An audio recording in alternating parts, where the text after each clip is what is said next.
match avant la fin de la saison régulière. Capitaine.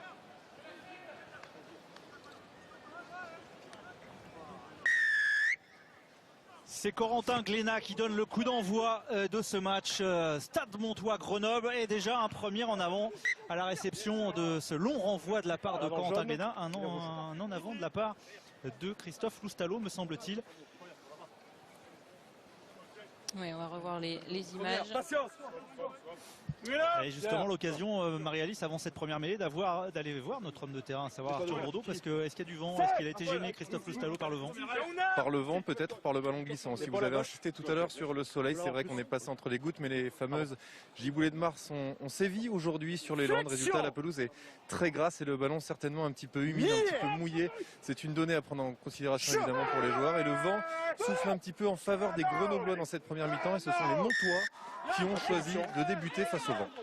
Oui, et on a vu d'ailleurs que tout de suite on avait pris un long renvoi pour cette équipe de Grenoble. La première mêlée avec un bras cassé, ce qui va permettre aux Montois de s'extirper un petit peu de la pression, parce que on le rappelle, vous le rappeliez tout à l'heure, Marie-Alice, il y a déjà la situation comptable des deux clubs, et puis il y a ce côté, les Grenoblois peuvent être libérés alors que Bousquet a évité la sortie. Il y a ce côté libéré des Grenoblois, ils savent que derrière ils sont en vacances, ils peuvent tout donner, alors que du côté de Mont-de-Marsan, il y a peut-être ce match jeudi sur les antennes de Canal+ Sport face à Valence, un concurrent direct qui va trotter dans les esprits. Oui, et puis il y a cette nécessité de points et cet enchaînement énorme de matchs que joue Mont-de-Marsan, tout le temps dans l'objectif de marquer des points et de se sauver de cette zone de relégation. Donc c'est des matchs en permanent coup près et importants.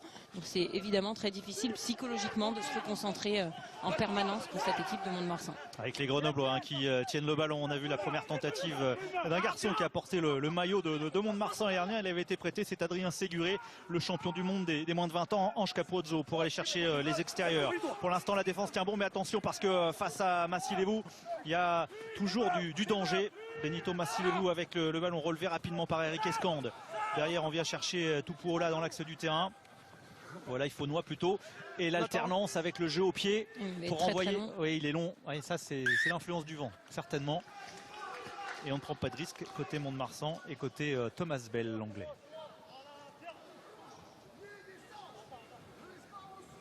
Vous voyez les remplaçants de cette équipe de Grenoble. Avec le retour notamment de Clément Ansely qui s'était blessé à la main, lui qui était capitaine avant sa blessure, mais qui a presque pas participé, alors que c'est joué rapidement, pas participé à cette superbe série. On va tout de suite chercher Massilevou. Tout de suite cette volonté d'aller étirer cette défense. Massilevou qui reprend l'axe. Cette volonté de mettre du rythme, parce qu'on a vu Ange Capozzo directement jouer rapidement cette touche. Ils veulent mettre énormément de rythme dans ce match. Les Grenoblois, ils veulent tenir le ballon. C'est un plaquage sur Steve Blanc-Mapaz. Escande avec Kakatsishvili. Et le pilier droit géorgien qui parvient à libérer son ballon. Guéraud. C'est bien défendu de la part des Montois. On vient enfermer pour empêcher les Grenoblois de développer. Et Jean-Charles Aurioli qui a franchi. Ouais, Jean-Charles Aurioli, faut le faire tomber parce qu'il a du gaz. On le voit là-dessus. Et puis derrière, là, c'est Tupuola sur les appuis pour ne pas s'isoler, Numéro 9. S'isoler du maintien, qui vient obtenir la première pénalité. Grosse séquence imposée par les Grenoblois, séquence de conservation, et ils sont récompensés par une pénalité. Oui, c'est Loustalot qui va pas sortir de la zone plaqueur-plaqué suffisamment rapidement. On va le voir, il est sur la dernière phase de ruck, on va le voir. On le voit, mais pas suffisamment s'extirper de la zone. Ça va donner cette pénalité pour les Grenoblois. Et donc une action initiée, une séquence de conservation, mais on va dire une action initiée par Jean-Charles Aurioli qui a franchi, qui a dynamisé cette équipe pour ensuite semer la panique derrière. Ça pousse cette équipe de Mont-de-Marsan à la faute dans une zone où évidemment Jonathan Bousquet peut faire mouche. L'ancien USAPiste.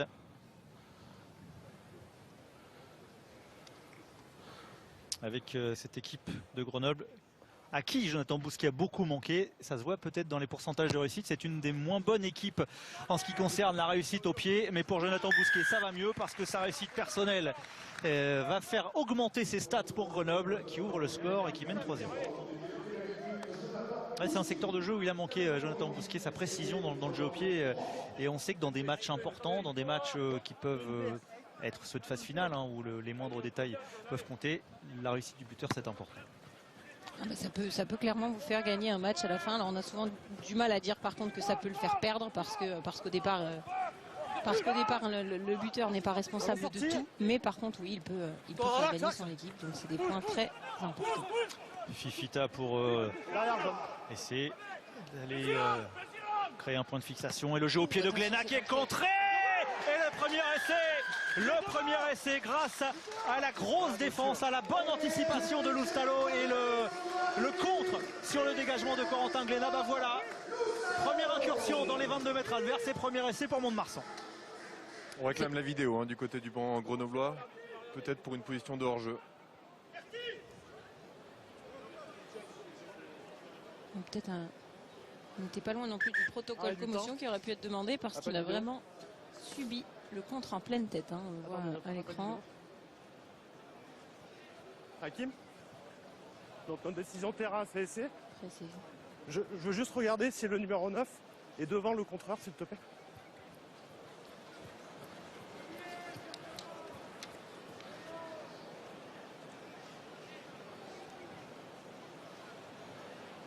Ouais, c'est bon. Alors on vérifie hein, si Yann Bretous et Christophe Loustalo sont pas partis trop tôt.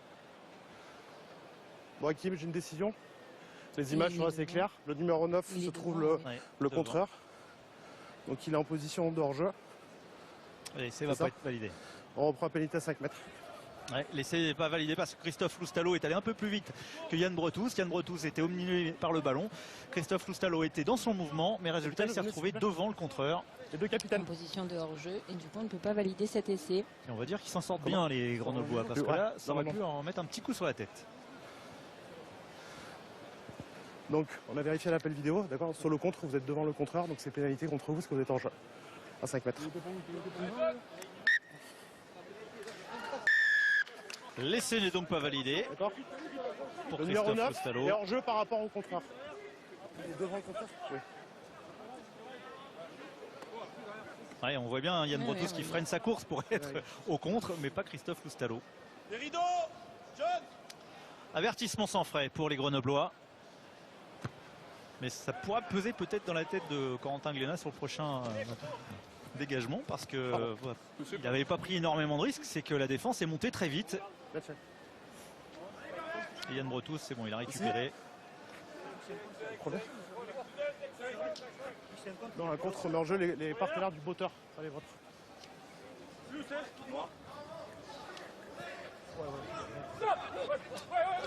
Le premier lancé pour Jean-Charles Orioli, la conquête est assurée difficilement, notamment à l'iPhone-Noir. C'est bon, il vient par l'axe. Le ballon est sorti. Plaquage lâché. Il est bien défendu hein, ce ballon porté. Il a été un petit peu difficilement mis en place hein, par cette équipe grenobloise, mais très bien défendu de la part des Montois. Ouais, avec un ballon très aérien qui n'est contrôlé par personne. C'est Bretous, il est sous la pression des Grenoblois et de Bousquet. Les Montois mis au sol. Un ballon lent négocié par Christophe Loustalo. Un jeu au pied dans la boîte de pression. Ouais, mais vous voyez comme le ballon est freiné en l'air. Ouais, résultat, c'est super récupération de la part de Garot. Ouais, bon ballon pour Nicolas Garot. Et derrière, ça permet à cette équipe du Stade Montois avec une passe en avant. Voilà. Passe en avant. Les rouges. Voilà tous ces petits détails. Hein. La position hors jeu de la part de Loustalo, cette petite passe en avant, ce sont des ballons bons à négocier pour Mont-de-Marsan, bons pour faire douter Grenoble, mais il faut capitaliser dessus. Oui, il faut être évidemment plus propre. Parce que sinon, dans les intentions, elles sont présentes. Les choix de jeu sont bons. Aller chercher les extérieurs, il y avait effectivement du surnombre. Donc c'était intéressant. Maintenant, il faut que la réalisation soit plus correcte. Ouais, j'ai cherché les mots pour éviter le mot scorie. Ces petites scories, ces fameuses scories, ces petites erreurs, effectivement, alors que on voit le pilier argentin José Luis González qui semble souffrir du genou. Alors, si tôt dans la partie, ce serait évidemment très handicapant pour les hommes de Julien Tastet. C'est lui ici là qui est face à son vis-à-vis, hein, Jean-Charles Orioli. On voit pas s'il y a une torsion du genou, non. C'est juste un coup. Numéro 9. Quand la mêlée stable, vous introduisez droit. Quand la mêlée stable, vous introduisez droit.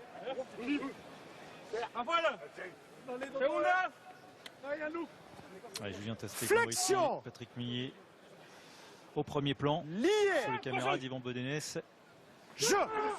Et l'introduction de Eric Escande.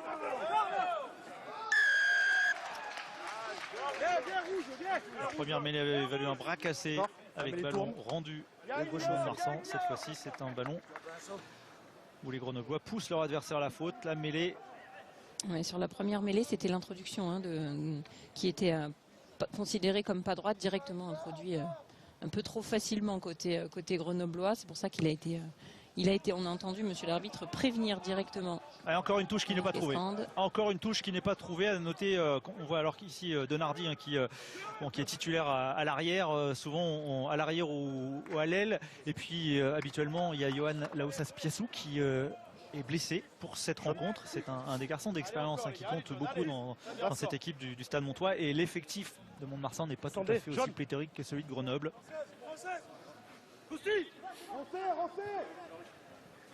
En tout cas, pour l'instant, on ne trouve pas les touches sur les pénalités. Et une touche volée par Mont-de-Marsan, l'alignement montois.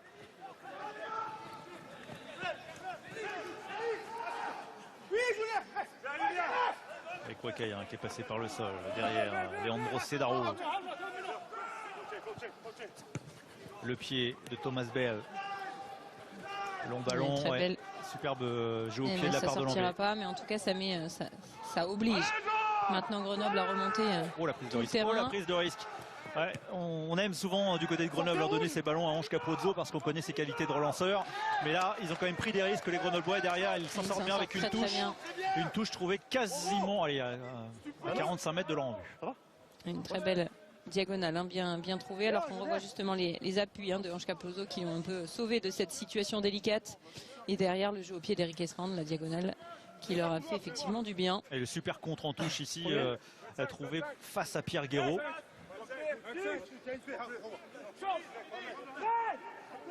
Et Gonzalez qui a récupéré ballon pour Bretous. Bonne conquête de la part du Stade Montois. Avec le passage des bras, on va trouver Wakaya. Ouais, ça va vite sur l'extérieur. Naïtouvi qui accélère. Naïtouvi qui est un petit peu seul. Le soutien tarde d'arriver. Non, le voici avec Loustalo. Popo dans la zone arbitre. Dans la zone arbitre, l'arbitre fait partie du jeu. Il n'a pas arrêté le jeu pour autant. Oui, il a failli faire partie du molle aussi. Avec Jean-Luc Innocente qui passe par le sol. Avantage en cours. Hein. Le bras tendu de l'arbitre et un bon mouvement. Une belle action initiée par le Stade Montois avec du dynamisme, de la vitesse. Oui, on a des sorties rapides, des nettoyages qui sont efficaces, du coup des sorties de balles, je le redis, rapides, qui du coup permettent de maintenir la vitesse au ballon, de continuer à avancer et puis de franchir aussi évidemment cette défense grenobloise qui du coup la perturbe. Et à partir de là, on peut enchaîner plus facilement et trouver des intervalles, même si là, l'intervalle il était refermé par monsieur l'arbitre, mais ça n'a pas empêché les Montois de poursuivre et d'aller chercher cette pénalité. Et on a vu le danger que pouvait représenter Naïtouvi hein, sur les appuis, sur l'accélération. Il a mobilisé deux Grenoblois. Il a semé un peu la panique et ça offre en tout cas une bonne pénalité à Christophe Loustalo. Légèrement décalé sur la gauche des poteaux. Lui qui a porté le maillot de Grenoble. Il y a de cela maintenant 5 saisons.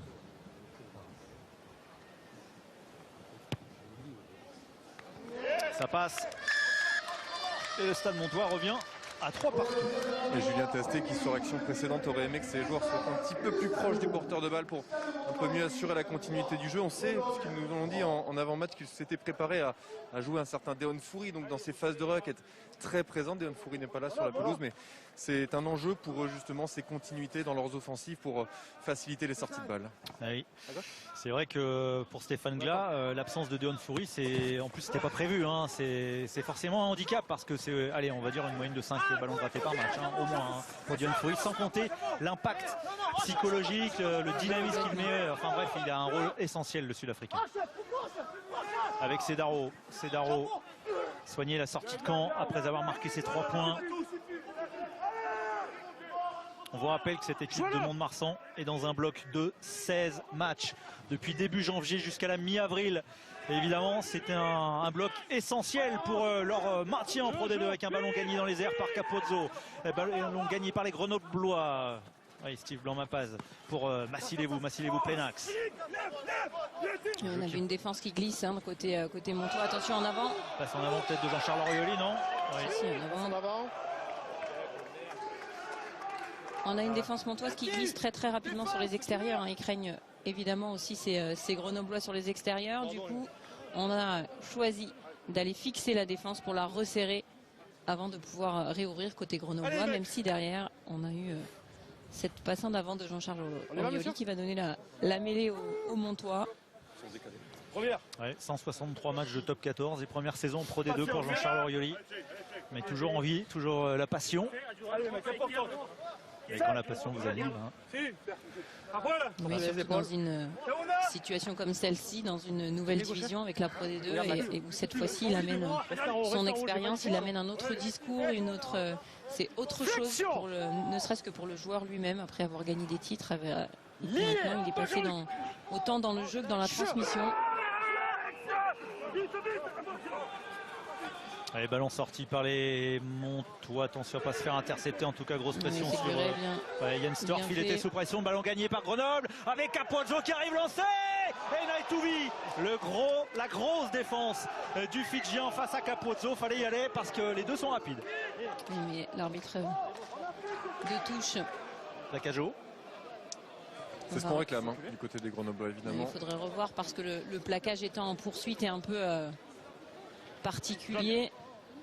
C'est pas le véritable plaquage, contrairement à celui qu'on vient de voir là de Séguret, qui lui a un plaquage offensif bien en avançant. En tout cas, belle venue là de Capozzo. Qu'est-ce que vous en pensez, Marie? 14. Il est pris aux épaules, ça c'est sûr. Maintenant, c'est pas le gros plaquage violent en tout cas, mais il est amené en touche. Hakim. Donc pour Thierry, il y a un plaquage haut à proximité de l'embut, proche de la touche. Déjà, je vais vérifier si le plaquage est légal, oui ou non. Et s'il y a plaquage illégal, est-ce que le joueur a la possibilité de marquer? Viens Thierry. Thierry, viens. C'est vrai qu'en avant-match, on entendait... on entendait les Montois qui craignaient cette capacité des Grenoblois à récupérer les ballons. Et vous voyez un plaquage offensif de Séguret derrière un ballon récupéré. Et c'est tout de suite la sanction. À moins que les arbitres en décident autrement. Franchement, ça serait sévère quand même. On est d'accord. Ce serait sévère puisque derrière, ça engendrerait carrément un essai de pénalité puisqu'il n'y a plus de défenseur. Donc là, la peine, la sanction serait double. Il a quand même bien la volonté de prendre les bras. Tu peux me repasser l'autre angle s'il te plaît, le premier? Pas celui-là, celui de tout à l'heure, de face. Celui-là, il est très bien. Très bien. Donc pour moi, le plaquage est légal, on est d'accord? On va rester sur la touche pour Mont-de-Marsan. On est d'accord. C'est un très bon plaquage, en tout cas une très bonne défense, on va dire. Un très bon sauvetage. Mais vu les circonstances, il a sauvé son équipe, Naitouvi. C'est un très bon sauvetage. Donc dans ces cas-là, il est bon. Voilà. Exactement, il n'est pas pris. La zone des mains évidemment est haute, mais elle n'est pas sur un plaquage. On n'est pas sur un impact haut. Parce qu'il faut prendre en considération que Capozzo, c'est déjà un garçon hyper rapide. En plus, il est lancé. Et Naitouvi, il est forcément en retard au départ et il parvient quand même à empêcher l'arrière grenoblois de marquer ce premier essai. La conquête est assurée. C'était important, sous pression cette équipe de Mont-de-Marsan avec cette conquête de la part de Romain Durand.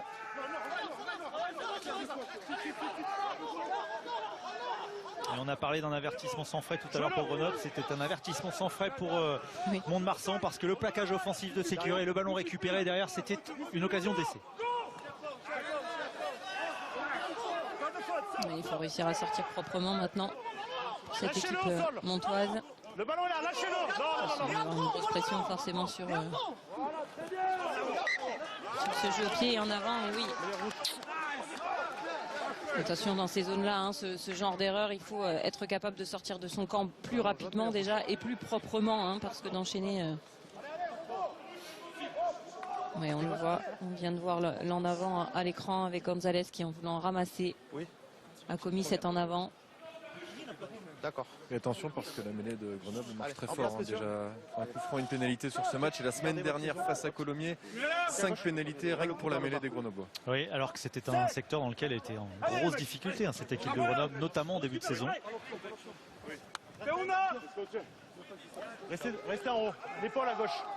À gauche, l'épaule et vous restez en haut. J'ai pas dit flexion, messieurs. Flexion. Lié. Production Eric Escande avec les Montois sous pression. Alors, la pénalité malgré ce qu'a réclamé Christophe Loustalo. Et l'arbitre de touche qui vient Gaucher, vous lâchez votre liaison et vous rentrez vers de l'intérieur. prévenir son arbitre de champ. Et le tir est déjà sur le terrain. Allez, deuxième pénalité en mêlée quand même hein, contre le Stade Montois.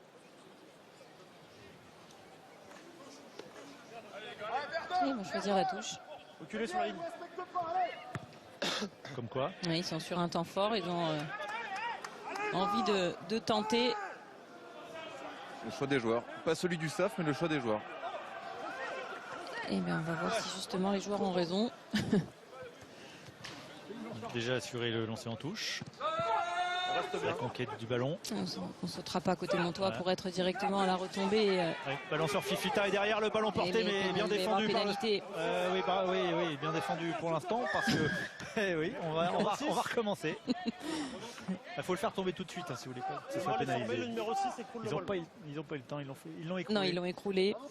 Ils l'ont écroulé, on l'a vu, mais c'est très très difficile à défendre hein, quand il est mis en place. Soit c'est à la retombée du joueur que vous annihilez avant la construction du môle, soit Voilà, quand il est construit. On ne peut uniquement le bloquer en se mettant en opposition, mais on ne peut plus l'écrouler. Chose qui a été faite là, Ouais, à partir du moment où il a commencé à avancer. par Bretou. Orioli, cette fois-ci on a changé de sauteur, c'était Steve Blanc-Mapaz, le capitaine. Le ballon porté qui s'organise, l'effort des Grenoblois, la défense du Stade Montois qui donne tout ce qu'il a. Et attention, Mais s'il en était derrière, hors ça jeu avance aussi. une nouvelle fois et ça va entre les poteaux pour un essai de pénalité. Oui, c'est Durand hein, qui est à nouveau sur le côté cette fois-ci, qui peut pas défendre. Il est hors jeu. Numéro 4. Et à partir du moment où c'est Numéro 4. sur pénalité, il n'y a pas de... Attention à la double peine. Il y aura forcément carton jaune, puisqu'on est sur un essai de pénalité lié justement à une position de hors-jeu de Durand. La peine est double. C'était donc le bon choix, la touche. Exactement. Donc les joueurs ont toujours raison, Arthur. De toute façon. Pas toujours, s'ils n'avaient pas marqué, ils n'auraient pas eu raison. Il y a deux ballons. Il y a deux ballons. L'impression du terrain qui prime. Ils se sentaient forts, les Grenoblois, ils ont eu raison. À gauche. Pareil.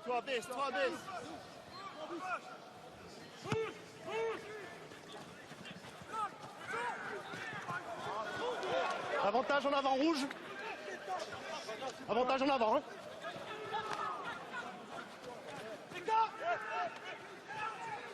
Ouais, ils sont menés 10-3, ces joueurs du Stade Montois. Et ils vont devoir réagir rapidement avec un ballon On va revenir à l'en qui avant. était perdu, mais on revient à l'en avant. On était sur un avantage pour en avant. Ah, c'est tout à fait ce qu'on disait tout à l'heure. Il va falloir que les Landais prennent le maximum de points, qu'ils soient au maximum réalistes, toutes les opportunités, qu'ils parviennent à les concrétiser par des points, parce que les Grenoblois, à chaque fois qu'ils sont en position, soit ils marquent une pénalité, soit ils marquent ici un essai de pénalité. Ils sont beaucoup plus, on va dire, déjà dans une meilleure dynamique, donc beaucoup plus cliniques. Faut garder votre liaison. Mais surtout, il va falloir que les Montois tiennent le ballon plus longtemps et soient...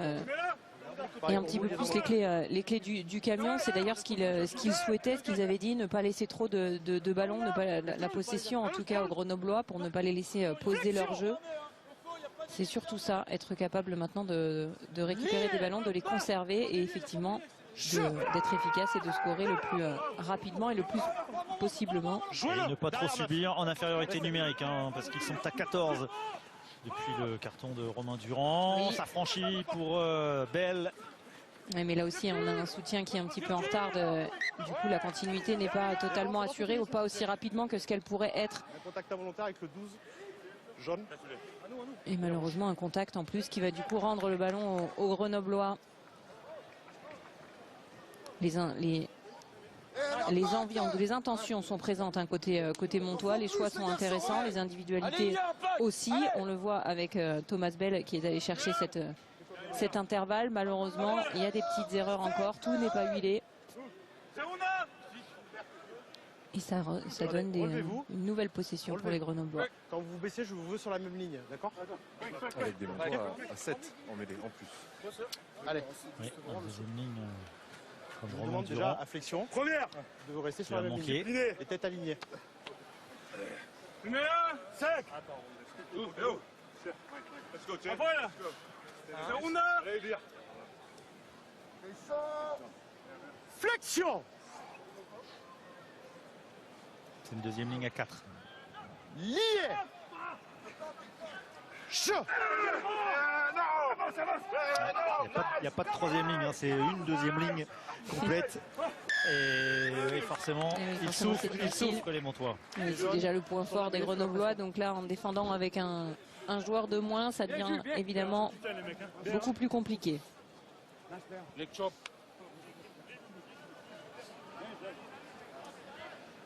C'est déjà la troisième pénalité en mêlée contre le Stade Montois.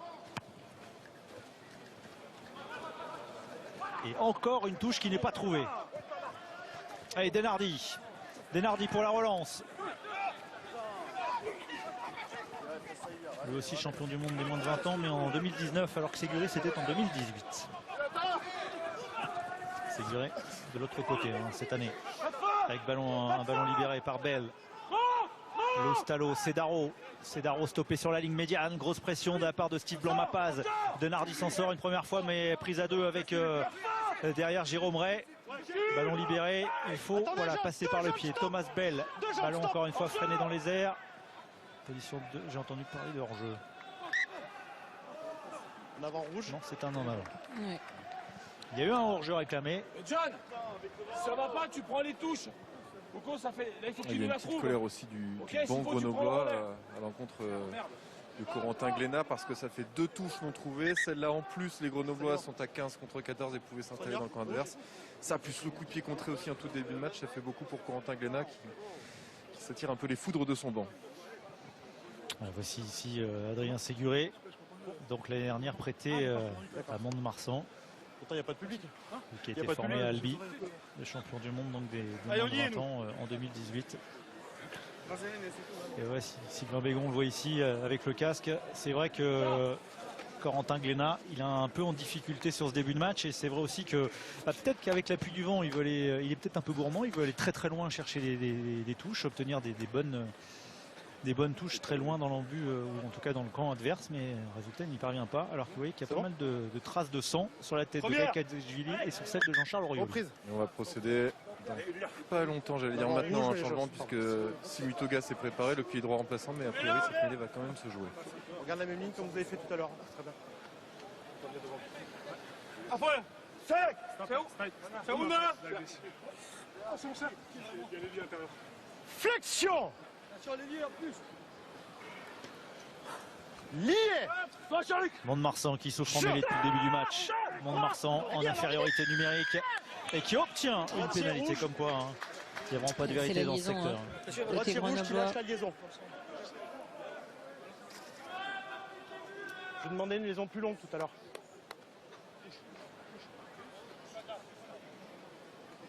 Ouais, étant donné ce qu'on voit sur le front Allez, de ici, oui. Kakadjvili, Simutoga pourrait bientôt rentrer pour, en tout cas pour saignement. Hein. Alors qu'on va choisir les points côté montois, essayer de se rapprocher un petit peu au score et surtout engranger le maximum de points dès que c'est possible contre cette équipe grenobloise. Ouais, depuis qu'il y a eu le carton contre Romain Durand, le Stade Montois occupe le terrain de Grenoble, ne subit pas trop, parvient à pousser les Grenoblois à la faute et s'offre une possibilité de marquer 3 points. Et pendant ce temps-là, évidemment, le chrono tourne. C'est toujours ça de gagner. C'est limité effectivement la casse.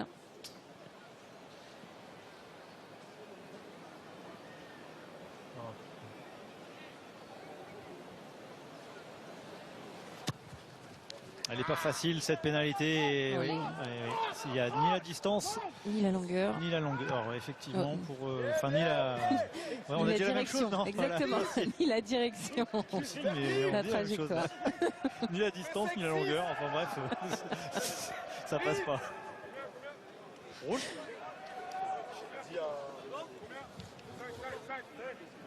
Elle n'était pas simple. En place. Elle n'était pas simple cette pénalité pour Christophe Loustalot. Rentrée. Et on a vu quand même que le vent avait vraiment freiné cette balle. Rentrée jaune. Gonzalez au lancer. On a vu sur le drapeau de l'arbitre assistant justement qu'il y avait du vent en faveur des Grenoblois. Prise de balle de Yann Bretous.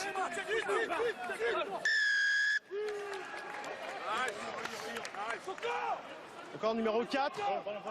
Le 16. Vous passez devant. Le sauteur est inattaquable.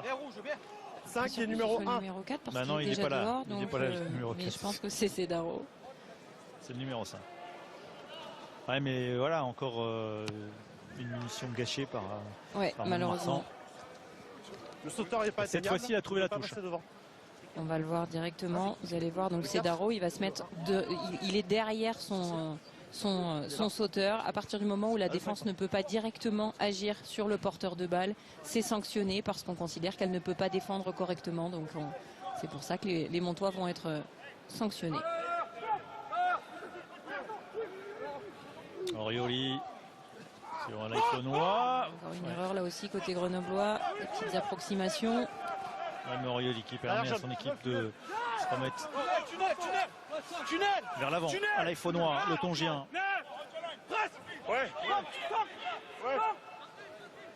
Peut-être un peu plus patient pour cette équipe de Grenoble. Les ballons aériens, c'est pas aujourd'hui la chose la plus simple à Plus négocier vous parce qu'il y plus a. ils subissent le vent. Ouais, exactement. Il y a, En avant vraiment jaune, un vent qui en avant rouge. rend les trajectoires rouge. totalement imprécises.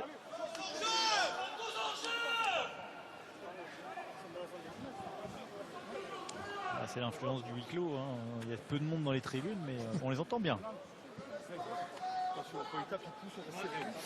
Allez, première. Orioli là, qui a dû remettre son équipe Dans dans la l'avancée main, avec pas à l'épaule. ce lob sur le lancer. Pareil pour vous. Il y a quand même pas mal de part et d'autre pour l'instant de petites approximations qui lancent pas réellement des actions, que ce soit de première main ou pas. Il y a encore évidemment pas mal de déchets. Flexion. Du coup, un match et un jeu Lié. ne se livrent pas encore totalement. Je. Ouais, il faut savoir que cette équipe de Grenoble est une équipe plus efficace en seconde période. Hein. Donc, Jouez à 8. pour Mont-de-Marsan, il est important de recoller assez rapidement. Alors qu'on rappelle, ils sont toujours en infériorité numérique avec ce retour intérieur pour Massilevou qui casse un plaquage, puis 2 pour Séguré derrière qui est entré dans les 22 mètres. Les Grenoblois qui avancent, le ballon n'est pas maîtrisé, il n'y a pas d'en avant avec Fifita qui n'est pas plaqué. La libération rapide avec Capozzo qui s'est couché de façon acrobatique pour capter cette balle. Il est poussé en touche. Le soutien qui tarde un peu à arriver quand même. Ouais, dommage la finition aussi, ou en tout cas de tenter, tant bien que mal évidemment, de résister, rester dans le terrain pour ces Grenoblois pour réussir à enchaîner, plutôt que à nouveau cette fois-ci donner une touche aux Montois. Mais en tout cas, oui, on le voit, ils sont dangereux à partir du moment où ils arrivent à mettre du rythme. On a Massilevou qui est dangereux depuis le début du match. Hein. Chaque fois qu'il a touché un ballon, il réussit à franchir ou à gagner son duel, à faire jouer autour de lui. Donc attention pour les Montois à bien cadrer Massilevou, même si c'est plus facile à dire qu'à faire. Puis derrière, on a vu l'enchaînement avec Séguré aussi, très solide, capable de rivaliser aussi dans le domaine des duels et du combat. Ça enchaîne très rapidement, mais voilà, c'est dommage la finition, parce que déjà il y a cette mauvaise passe, et là on s'éloigne un petit peu évidemment sur la touche. Il faut libérer, tenter de libérer, de conserver. Et puis on a vu que les 70 kg de Capozzo ne posaient pas de problème à Inestorf pour aller le soulever et le pousser en touche. Gonzalez sous pression, Yann Bretous, prise à deux mains.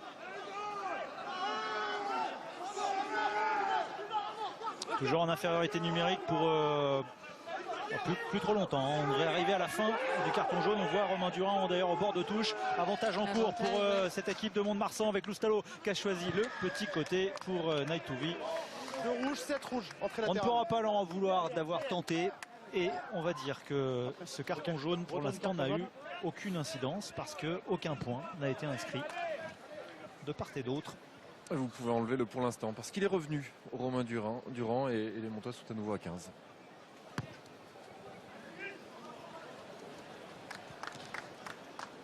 Infériorité numérique bien négociée par cette équipe de Mont-de-Marsan.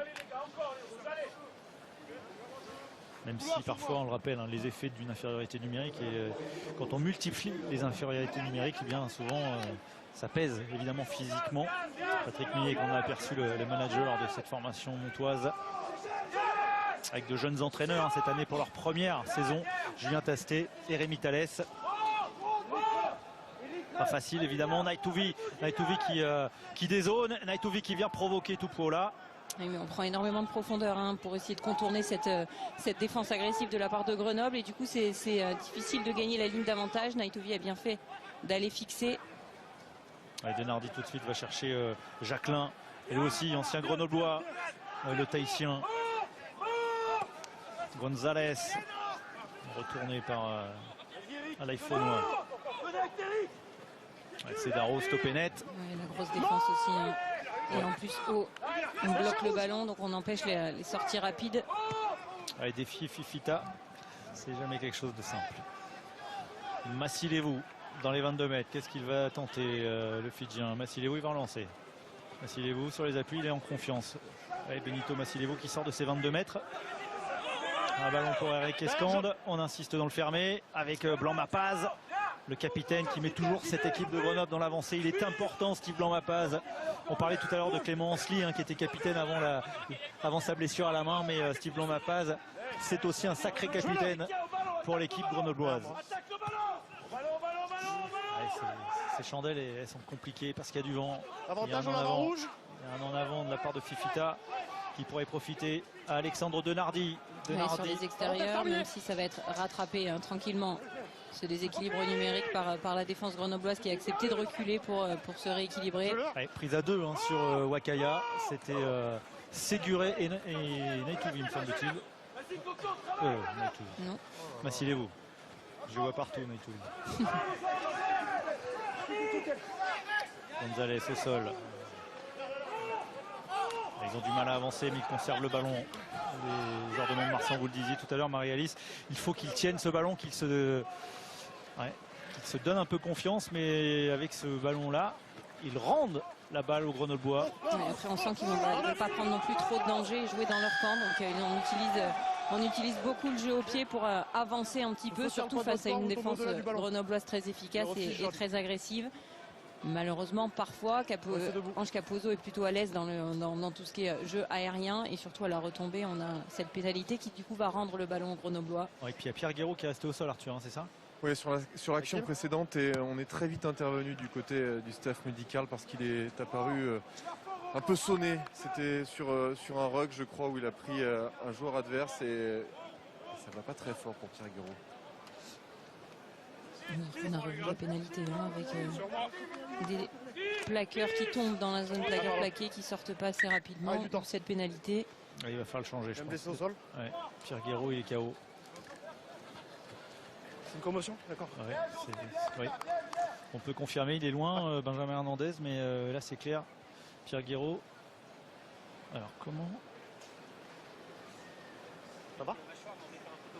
Protocole commotion? Protocole commotion. Oui. Il n'y a pas eu de choc? Non, ou ça peut être cervical. Pas prendre de risque, non. Pas eu de choc au niveau de la tête apparemment en tout cas. Mais peut-être effectivement une torsion. Ou en tombant au sol, ou enfin voilà, il y a un angle qu'on voit pas, qu'on voit peut-être pas spécialement. En tout cas, sécurité du joueur. Oui, puis il souffre Pierre Guéraud, c'est clair. Et donc c'est Clément Ansely dont on parlait tout à l'heure qui va faire son retour, qui revient sur la pelouse. Lui qui a été blessé à la main depuis début janvier. Oui, il en porte encore des stigmates. Reprise. Alors peut-être qu'Alaïfonois va passer en deuxième ligne, hein, parce que normalement Clément Ansely il est plutôt troisième ligne. Jaune. Tupuola dans l'axe, mais passe en avant. Entre le 9 et... Aussi Julien Tastet. Des choses simples.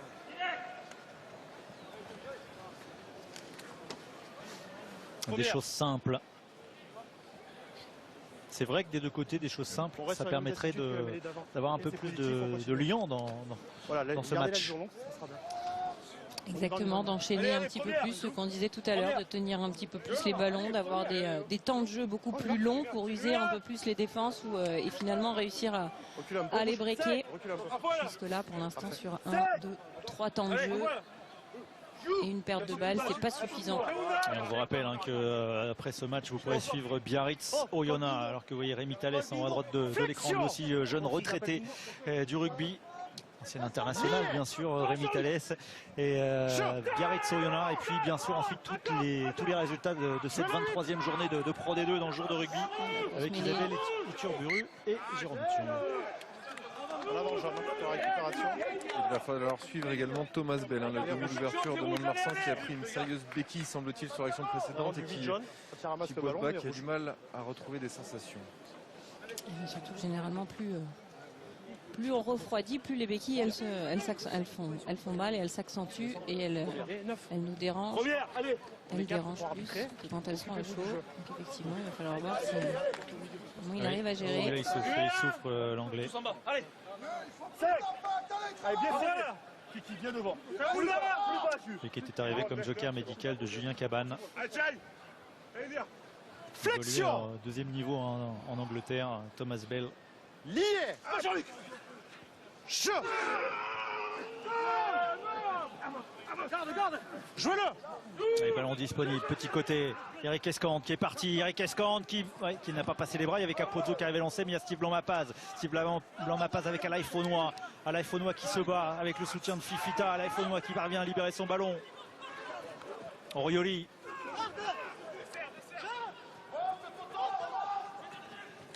Séguré. Il est bien pris là par la défense montoise, plaquage à 2. Il a reculé de 3 bons mètres. Avec Ansoli qui parvient à libérer. Ballon lent, mais on va trouver Fifita dans ces cas-là pour retrouver de l'avancée. Et le Tongien, il permet à son équipe d'avancer. Dans une zone dangereuse aussi pour le Stade Montois parce qu'on est face au poteau. Il y a 2 opportunités. Escande a choisi le côté, on va dire, un peu plus fermé avec Tupou là. Orioli. La défense du Stade Montois pour l'instant tient bon. Glénat. Capozzo qui est venu dans la ligne avec Bousquet. C'est pas compris avec Massilevou. Mais Massilevou, le Fidjien, parvient à se coucher. Allez, le soutien qui arrive avec Clément Ansoli tout de suite pour déblayer, permettre à son demi de mêlée d'avoir un ballon négociable.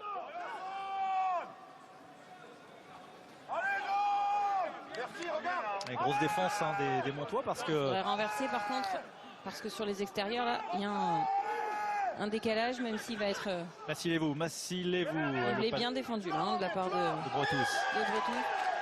Et derrière le conteste, gagnant de la part du Stade Montois. Ouais, belle défense, parce qu'on a vu cette fois-ci les Grenoblois enchaîner, pas forcément trouver de solution, essayer d'aller fixer le centre du terrain avec des joueurs percutants, mais malgré tout une défense qui tient très très bon. Et un ballon de récupération. Ouais, puis on a vu Massilevou apparemment marqué par le plaquage subi, parce que le Fidjien qui boite bas aussi. C'est juste sur l'impact. On voit Capozzo avec Massilevou qui vient attaquer la ligne, mais il n'a pas piégé le 3e ligne de Mont-de-Marsan. Oui, dommage parce que sur Massilevou, on le voit à partir du moment où il a ce ballon en main, il a cette accélération évidemment. Et sur ce renversement, il y avait un décalage sur les extérieurs, mais il faut éloigner le ballon très très rapidement, l'amener plus rapidement et mettre un petit peu plus de vitesse, parce que là, ça a quand même permis à la défense montoise de se replacer. Là, on a vu le grattage de Naitovi, mais là c'est un ballon gratté par Jérôme Ray, le pilier. Et c'est encore une munition perdue par le Stade Montois. Encore un turnover alors qu'ils sont dans la moitié de terrain de Grenoble. Beaucoup de ballons rendus quand même par cette équipe de Mont-de-Marsan. Alors quand ils parviennent dans les 30-40 derniers mètres. Ces fameuses zones de vérité. Pour eux, c'est pas la vérité. Enfin, attention à Glénat, ouais. On l'a senti prudent, Corentin Glénat. Denardi.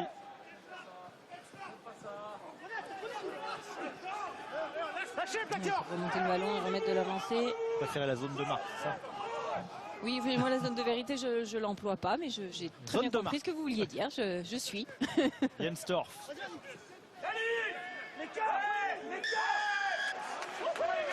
Il n'y a pas de Diane Foury. Il y a quand même des ballons grattés à Grenoble. C'est pas le seul à pouvoir le faire. Ça fait déjà 7 pénalités si mes comptes sont bons contre Mont-de-Marsan après 39 minutes de jeu. Oui, et surtout côté Montois, on l'a vu plusieurs fois, ce manque un petit peu parfois d'avoir des soutiens, soit pour protéger un ballon comme, sur un ruck comme celui-ci, soit ne serait-ce que pour réussir à enchaîner ou à faire vivre le ballon encore. Il faut que les soutiens soient plus rapidement proches du porteur de balle, encadrent plus rapidement le porteur de balle. Et on va prendre une pénalité plutôt très lointaine. Je ne sais pas si le vent et autres s'est renforcé. Oui, mais à 40 secondes de la fin de cette première période, rajouter 3 points, permettre à Grenoble d'avoir 10 points d'avance, ce serait tout bénéfice. On vous rappelle qu'en général, les Grenoblois sont beaucoup plus efficaces en seconde période. Corentin Glénat à 54-5 mètres.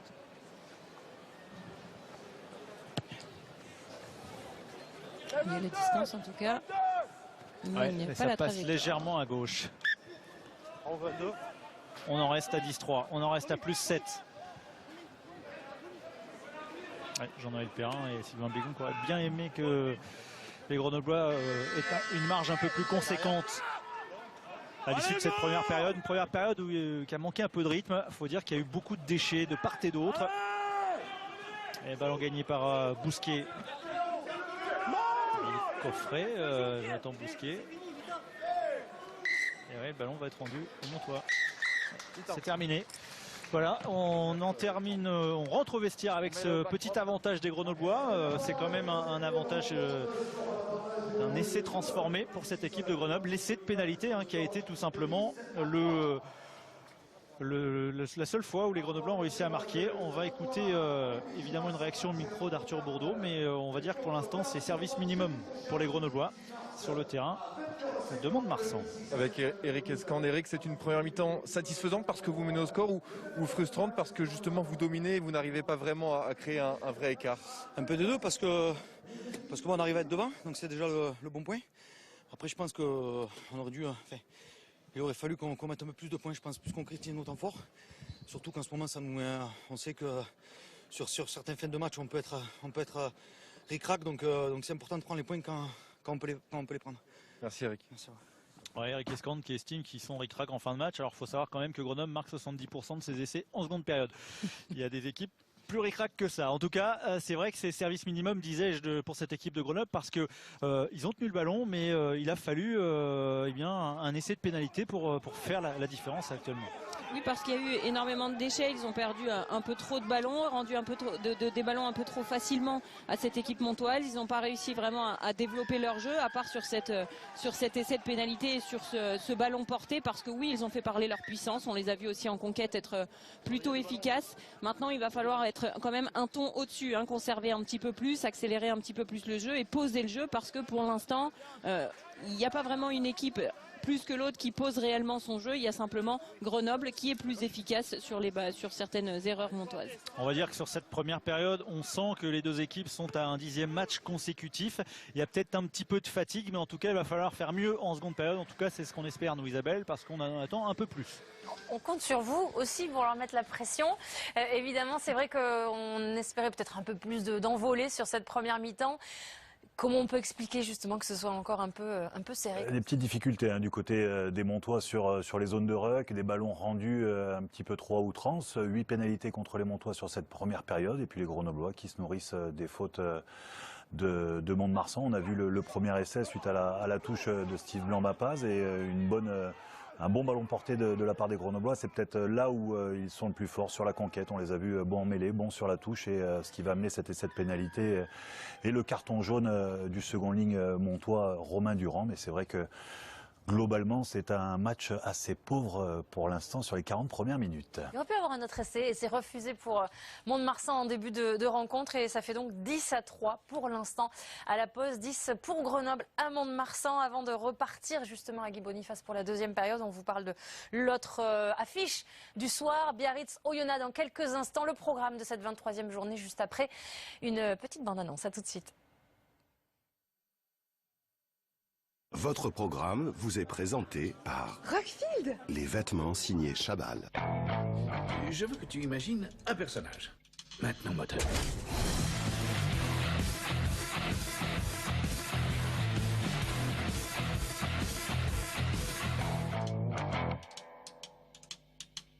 Votre film box-office. J'ai oublié de me laver les mains.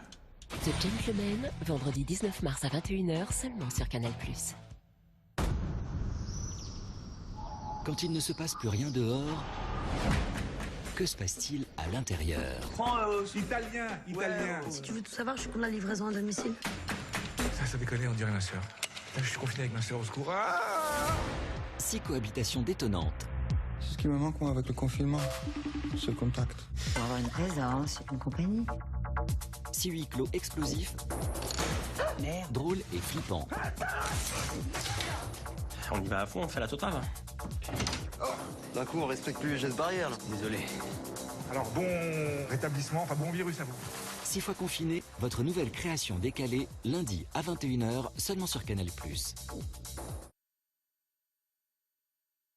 Votre programme vous est présenté par Rockfield. Les vêtements signés Chabal. La suite de jour de rugby, la suite de votre soirée Pro D2 rugby. On est à la mi-temps de Mont-de-Marsan-Grenoble et c'est Grenoble qui mène pour l'instant 10-3 avec un seul essai dans cette première mi-temps. On retournera là-bas dans quelques instants parce qu'il y a d'autres choses à vous montrer ce soir évidemment. La 23e journée qui se joue actuellement aussi sur Rugby+. Vous avez le programme qui s'affiche, tous les résumés et les réactions évidemment dans jour de rugby. Après Biarritz-Oyonnax sur Canal+ Sport Weekend, on va évidemment parler de Vannes ce soir qui joue à Montauban et qui n'est plus leader suite au succès hier soir de Perpignan face à Provence Rugby. Carcassonne-Nevers, c'est la dernière affiche qui a été reportée à dimanche 14h. Vous savez tout. Et puis, je vous le disais, on va fermer cette belle soirée avant jour de rugby par Biarritz-Oyonnax. Voilà l'autre affiche du haut de tableau de cette 23e journée de Pro D2 avec un BO 3e du championnat, un BO qui reste sur 2 victoires consécutives, 9 points pris sur les 10 possibles sur ces 2 dernières journées.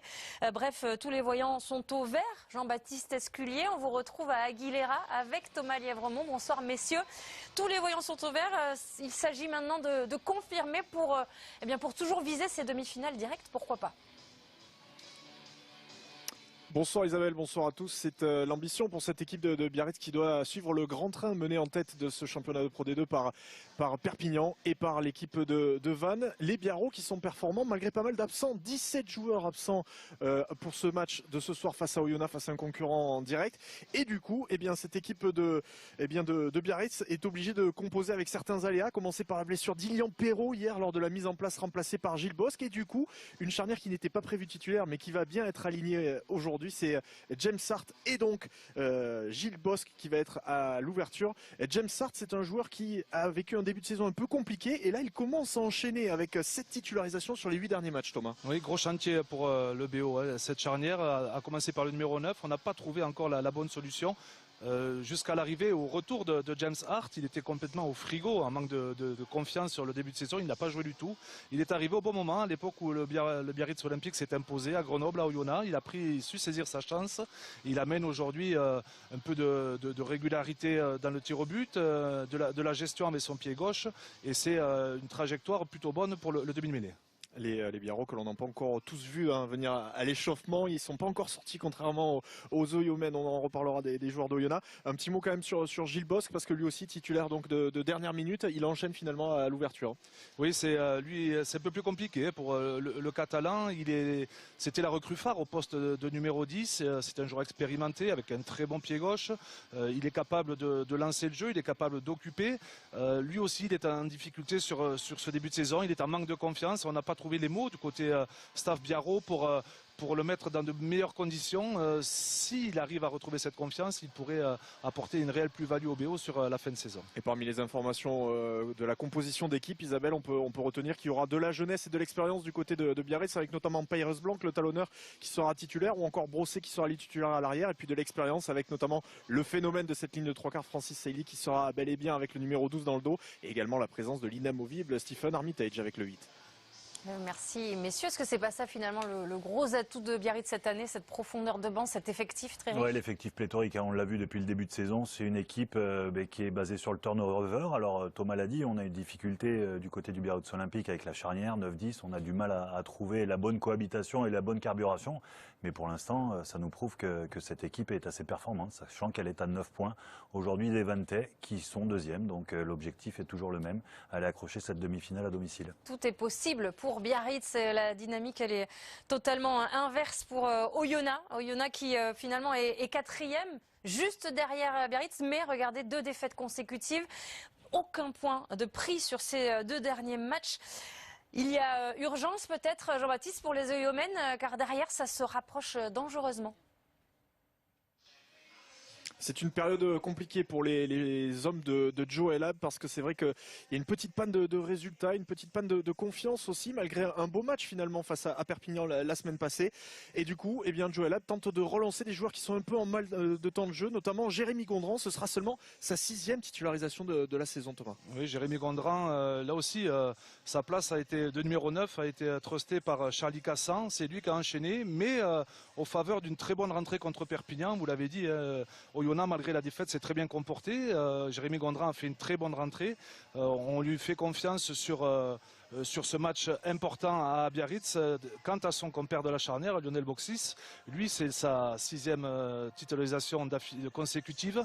Il n'avait pas joué en 2020, il était blessé et il est en train de retrouver ses marques, très performant depuis son retour, notamment par le jeu au pied, on le sait, mais même sur la gestion de son équipe, malgré des résultats en dents de scie, lui arrive à tirer son épingle du jeu. Et il y a aussi un peu de casse pour cette équipe d'Oyonnax et quelques absents. C'est un peu moins qu'à Biarritz, mais il y en a quand même 14 avant cette rencontre. Et notamment en première ligne, il va falloir composer pour justement Vincent Debatty pour ce paquet d'avant, l'entraîneur de la mêlée de Oyonnax. C'est vrai qu'il y a pas mal d'absents en première ligne, mais il y aura quand même Laclaya, un des joueurs formés au club qui sera titulaire. À noter les présences de Tyrell, la poutre en 2e ligne, et les présences de Millet, le capitaine qui sera titulaire au centre et donc capitaine ce soir. Et la présence aussi de Feoya Sotia, un joueur de l'hémisphère sud qui était encore en Super Rugby la saison dernière du côté des Reds. Donc quand même de beaux noms au coup d'envoi dans les 2 équipes ce soir. On l'espère bien évidemment, même si c'est compliqué, on l'a vu, on l'a entendu pour Oyonnax.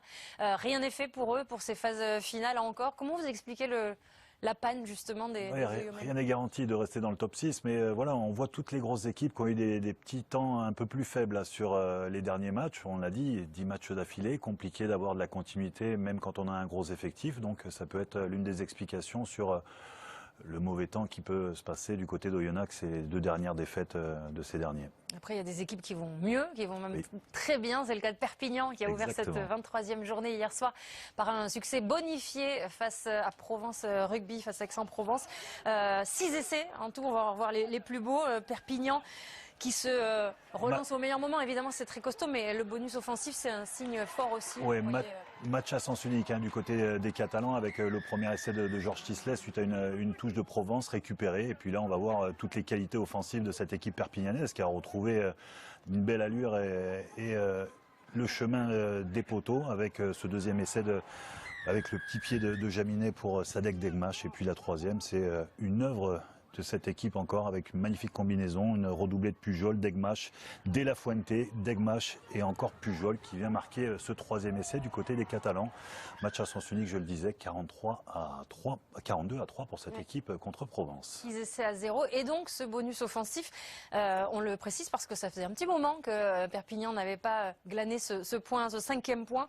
C'était depuis le 10 décembre et c'était sur la pelouse de Valence. La suite et la fin de cette 23e journée de Pro D2, ce sera donc dimanche à 14h, match décalé, Carcassonne-Nevers. Et puis le top 14, il y aura Bayonne-Agen. Et puis une info d'abord, avant de vous parler de ce match qui est tombé cet après-midi, le transfert express, pas attendu celui-là, aussi rapide, de Louis Picamol qui file tout de suite à l'Union Bordeaux-Bègles. C'est ce qu'on a appris donc cet après-midi en tant que joker médical de Marco Tolègne. Il y a d'autres absents de marque du côté de Bordeaux en 3e ligne et il va donc faire tout de suite ses bagages, partir de Montpellier pour l'Union Bordeaux-Bègles. Louis Picamol, donc nouveau Girondin, c'était l'info de la journée. 35 ans, 82 sélections quand même, c'est pas n'importe qui rejoint le club de Christophe Furios. Et puis je vous le disais, puisqu'il n'y a pas de top 14 ce week-end, ou enfin presque pas. Il y a un match en retard de la 15e journée, le match de la peur pour l'Aviron bayonnais. Bayonne reçoit Agen, les 2 dernières équipes de ce championnat. Agen qui a été battu par toutes les autres équipes de ce top 14. À la mi-temps de ce match, vous pourrez découvrir un très beau sujet en hommage à Sonny Bill Williams, puisque après Dan Carter, c'est une autre légende du rugby mondial qui a annoncé hier qu'il raccrochait les crampons. Il n'a que 35 ans, mais il veut s'adonner à la boxe. Voilà, c'est son autre passion. C'est beau de pouvoir tout faire avec talent. Oui. Il y aura un très beau sujet à suivre demain. Et puis nous, on va retourner à Mont-de-Marsan, puisque Mont-de-Marsan reçoit Grenoble. Vous le savez, on est à la mi-temps. 10-3 pour les Grenoblois. Un seul essai à se mettre sous la dent pour l'instant, Nicolas Souchon et Marie-Alice Yaé. Mais on vous fait confiance pour nous offrir un beau spectacle en deuxième période. Ouais, c'est surtout aux joueurs, Isabelle, qu'il va falloir faire confiance, parce que nous, on va pas pouvoir faire grand-chose. Mais c'est vrai que, allez, étant donné ce qu'on a vu, Marie-Alice, en première période, on peut se dire qu'on devrait forcément voir mieux, non? Mais surtout quand on rappelle les statistiques dont vous nous avez parlé, où justement cette équipe grenobloise est plus efficace en seconde mi-temps.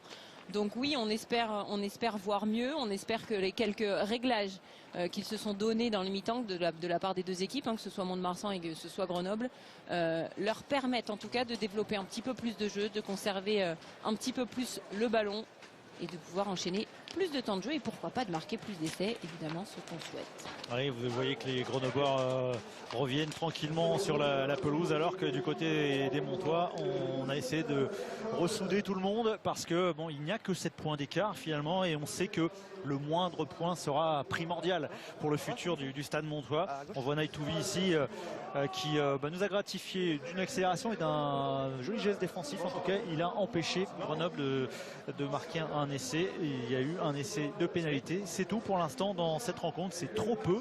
Il y a eu trop de déchets, surtout de part et d'autre. C'est bon, capitaine rouge. Mais les Montois peuvent espérer accrocher un gros si ils parviennent à continuer comme ils l'ont fait en première période, avec le coup d'envoi donné par Thomas Bell, qui est resté sur le terrain l'anglais, et un renvoi directement sur Benito Massileu. Avec une information, c'est la sortie définitive de Pierre Guiraud, touché en première mi-temps sur un protocole de commotion. Il ne reviendra pas sur le terrain. Avec les Grenoblois qui essayent de se sortir de la pression mise par les Montois à l'entame de cette seconde période. Une touche trouvée sur leurs 40 mètres. Rouge. On rappelle que certes au classement il y a une grosse différence entre les 2 équipes, mais la semaine dernière à Vannes, qui est quand même un des cadors de cette Pro D2, eh bien, cette équipe de Mont-de-Marsan a réussi un bon match, même fait douter un petit peu les Bretons, même s'ils se sont inclinés.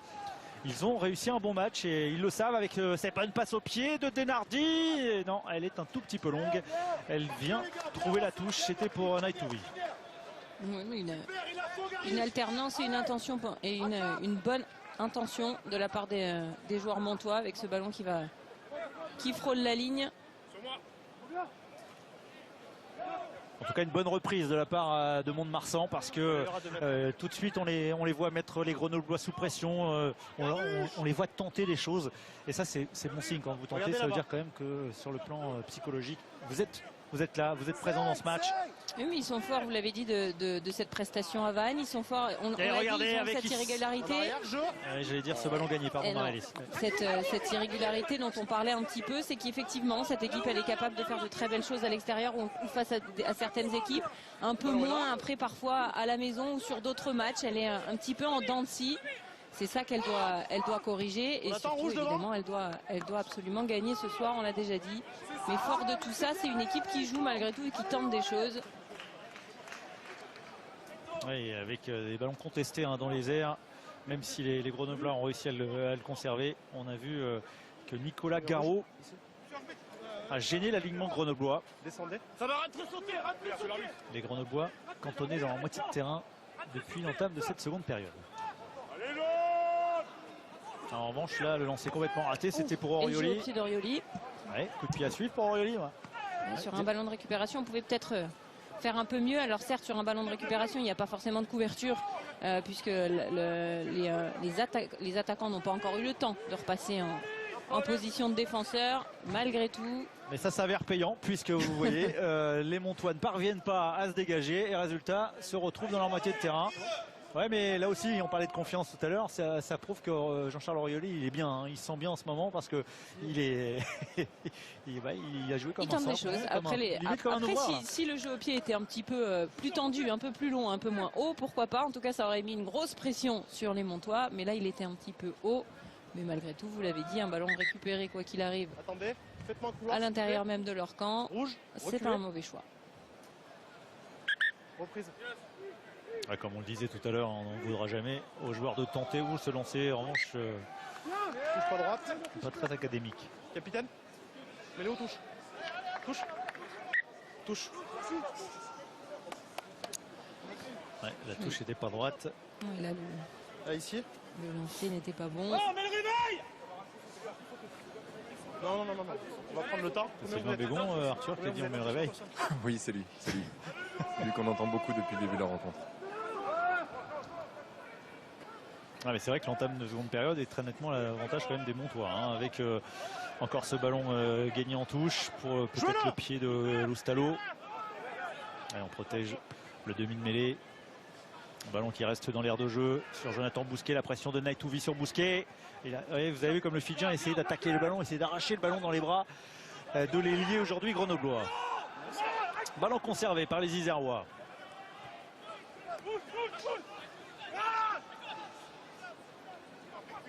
Petit côté dans le fermé, on insiste.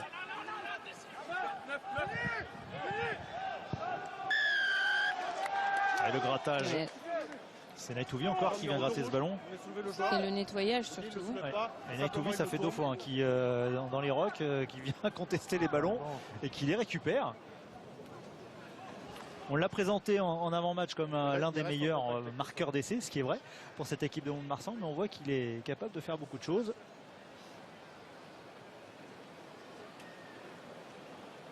Et on le voit gratter, il était premier au ballon, il va être récompensé.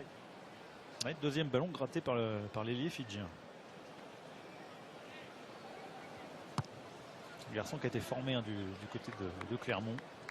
Ouais, il est arrivé en France et du côté de Clermont chez les Espoirs. Il n'a jamais joué avec l'équipe première auvergnate.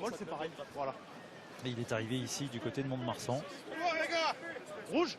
Couloir sous moi. Je ne vais pas vous demander à chaque fois de me faire un couloir. Donc vous vous mettez en place. Très bien. Et Grenoble de nouveau sous pression dans ses 22 mètres sur ce lancer de Gonzalez. Prise à 2 mains de Brotous.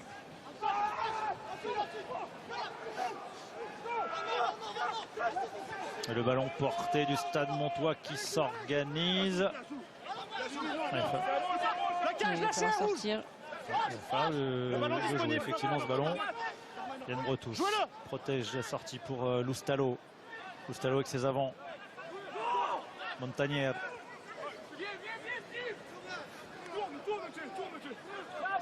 La troisième ligne centre argentin. Loustalo avec Garot. Les avants du Stade Montois. Alors on va voir maintenant si Mont-de-Marsan est capable justement de profiter de ces moments de ces temps forts. Ce qu'il n'avait pas réussi à faire en première période avec Garot une nouvelle fois pour rester dans les 22 mètres grenoblois. Innocente. Attention là sur le timing, on était à la limite, du coup difficile, le joueur est obligé de s'arrêter dans sa course. Oui, mais justement il n'y a pas de vitesse. Et oui. Côté Montois. Attention, un ballon toujours conservé, Loustalo sous pression, et il ne va pas l'être conservé longtemps si les Montois ne parviennent pas à en disposer un peu mieux. Bell qui vient se positionner en demi de mêlée. Ils ont reculé hein, sur cette action.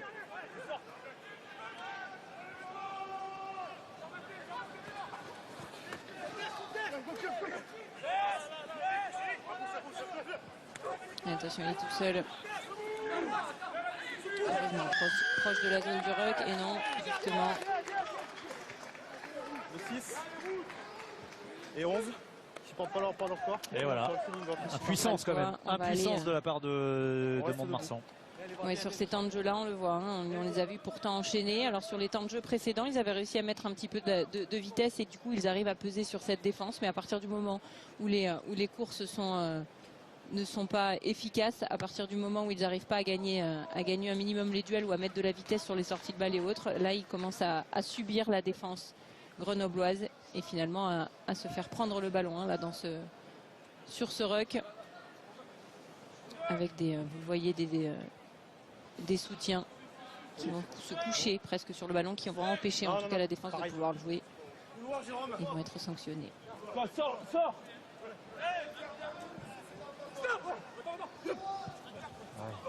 Jean-Charles Orioli pour Steve Blanc-Mapaz. Plus dynamique ce ballon porté des Grenoblois. Avantage en cours. Ils se sont mis à la faute les joueurs du Stade Montois avec Fifita. Avantage pénalitaire. Dans le fermé, Orioli. La croisée avec Massilevou. Massilevou plein fer là. C'était peut-être pas le meilleur choix de la part du Fidjien qui est venu s'empaler sur la défense, mais il y avait un avantage évidemment pour une pénalité. Pénalité à l'encontre de Leandro Cedaro, l'Italo-Argentin. Capitaine. Et l'opportunité pour Grenoble, c'est d'ajouter 3 points. Ouais, se montrer pragmatique.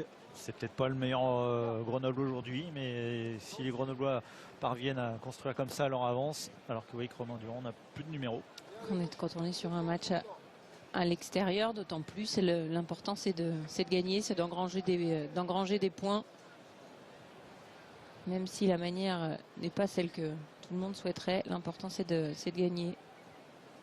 D'autant plus que le vent a un peu baissé en intensité. Et donc les Grenoblois qui avaient le vent dans le dos en première mi-temps se retrouvent quasiment avec un vent neutre en deuxième mi-temps. Jonathan Bousquet pour porter l'avance à 10 points. Eh bien, ça ne passe pas. On en reste à plus 7 pour cette équipe de Grenoble. C'est le premier échec de Jonathan Bousquet. Oui, toi. Attendez, jaune. Et vous voyez que Grenoble a effectivement intérêt à marquer quand même des points le plus possible, parce que, vous voyez que même si c'est à domicile, derrière c'est la réception de Perpignan, la réception d'Oyonnax, avant de déplacement à Provence et à Valence, deux équipes qui sont en difficulté elles aussi. Donc fin de championnat qui promet aussi pour les Grenoblois s'ils veulent rester dans le top 6. À la Ifaunois. Ouais, bien fait le retour intérieur de Capozzo pour varier un petit peu et proposer un peu plus d'alternance là dans le jeu et perturber la défense montoise. Voilà. Et on met beaucoup plus de variations dans le jeu grenoblois, mais il y a toujours une défense pour l'instant montoise très efficace. Et valeureux landais pour essayer de contrer l'avancée des Grenoblois. Avec Blanc-Mapaz qui est mis par le sol, mais là tout de suite on va trouver Fifita avec un peu plus de vitesse. Tout à l'heure on disait justement du côté de Mont-de-Marsan il n'y avait pas de vitesse, là il y a des solutions pour le porteur de balle du côté de Grenoble, même si les plaquages sont rugueux. Il y a un peu plus de rythme. Et on va revenir à la pénalité, même s'il y avait en avant là sur ce temps de jeu là, mais oui il y a plus de puissance, il y a plus de vitesse, les sorties de balle aussi sont très très rapides, du coup ça facilite la tâche pour les Grenoblois et évidemment pas pour la défense qui a du mal à se replacer, alors qu'on voit justement quand on parle de mauvais replacement, là on est sur un replacement hors jeu de la part de Innocente. Comment? Le 7 il peut pas ramper. Oh s'il vous plaît. On va le faire, il faut bouger. Mais oui, mais bon, à un moment donné, il y a une économie aussi à sauver ici. D'accord? Oui, non mais. Oui, je veux bien, mais à un moment donné, il ne faut pas que l'arbitrage soit dans un sens. Arrêtez. Je vais arrêter, on va fermer les yeux, on va les protéger, 12 millions d'euros, on va les protéger. Et Jonathan Bousquet, cette fois-ci, l'opportunité est face au poteau. Il a manqué la précédente, celle-ci, elle passe, ça fait plus 10 pour Grenoble. Les premiers points inscrits en seconde période. 1-8-13. Et du coaching du côté de Mont-de-Marsan qui va procéder à 3 changements. L'entrée de Carlos Mudio, poste de pilier gauche, place de Jean-Luc Innocent. On va voir également Goneva au centre du terrain à la place de Wakaya. Et le troisième changement, c'est Pio Mourarua qui rentre à la place de Santiago Montagnière, en troisième ligne. C'est bon? Beaucoup de Fidjiens avec Mourarua et Goneva. Plus Naitoui. Même si Wakaya est sorti, ça fait 3 Fidjiens côté Montois sur le terrain. Alaïfonois qui remet son équipe dans l'avancée pour sortir des 22 mètres de Grenoble. On attend de la protection là côté Escande pour pouvoir jouer au pied très long et remonter rapidement du terrain côté grenoblois, même si c'est bien réceptionné. Ouais, c'est Denardi qui tente souvent ses relances.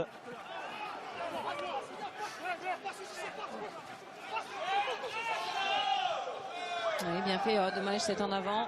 Ouais, cette passe pivot, elle était intéressante pour continuer, pour aller dans la continuité, aller chercher les extérieurs et continuer à mettre de la vitesse au ballon. Malheureusement, c'est en avant encore qui va annihiler une nouvelle action et rendre à nouveau un ballon au Grenoblois. C'est Goneva sur sa rentrée. Ça va, capitaine? Ah, ok. Ça va?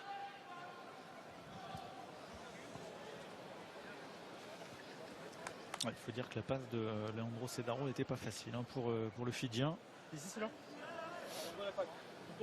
Et pour l'instant, c'est vrai que On se remet dedans, Kiki. à petit rythme, pour l'instant, c'est pour Grenoble. Le bénéfice. On vous rappelle que désormais, les Grenoblois ont leur destin entre leurs mains, puisqu'ils sont dans le top 6 désormais. S'ils, évidemment, remportent leur match, ils y resteront, forcément, mathématiquement. Alors après, quelle position? Flexion! Parce qu'on vous rappelle que les 2 premières places, c'est les demi-finales directes. Ensuite, il y a des barrages. Le 3e jouant le 6e et le 4e, le 5e. Ça nous promet de belles batailles en perspective. Toujours ces phases finales, forcément. Mais avant ces phases finales, il y a 30 journées. C'est long, c'est très long la Pro D2. Et surtout, tout peut changer parce que les scores sont. Le nombre de points sont proches. Ah oui, rien n'est fait. Fifita pour Tupuola. On cherche de la profondeur, on cherche peut-être un peu de vitesse avec des joueurs qui se proposeraient lancer, mais là c'est dans le désordre et ça n'avance pas pour Grenoble. Qui conserve néanmoins avec Escande. Parler d'expérience pour Orioli, du côté d'Eric Escande aussi, il y a de l'expérience bien sûr. Lui aussi qui a porté le maillot du RCT en compagnie de Jean-Charles Orioli.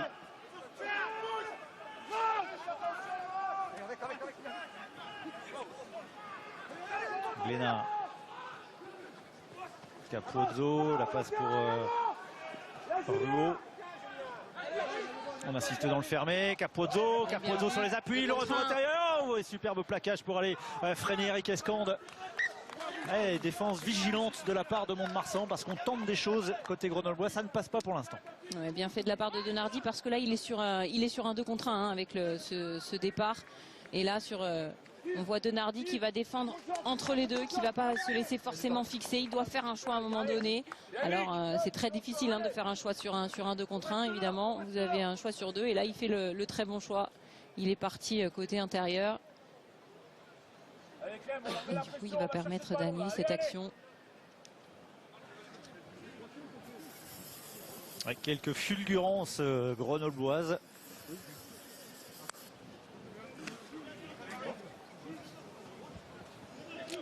Alors que Victor Laval va reprendre sa place à droite de la mêlée.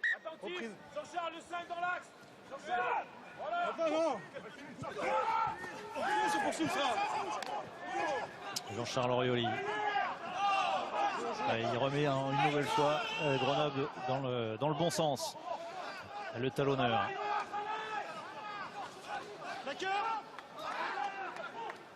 Fifita. J'arrive pas. Je comptais sur vous. Kakachishvili. Il y a un moment, il ne faut pas insister. Et Orioli qui passe les bras pour Alaïfonois. Alaïfonois qui accélère, qui va les marquer entre les poteaux quasiment. Le voici enfin un essai dans le jeu de la part des Grenoblois.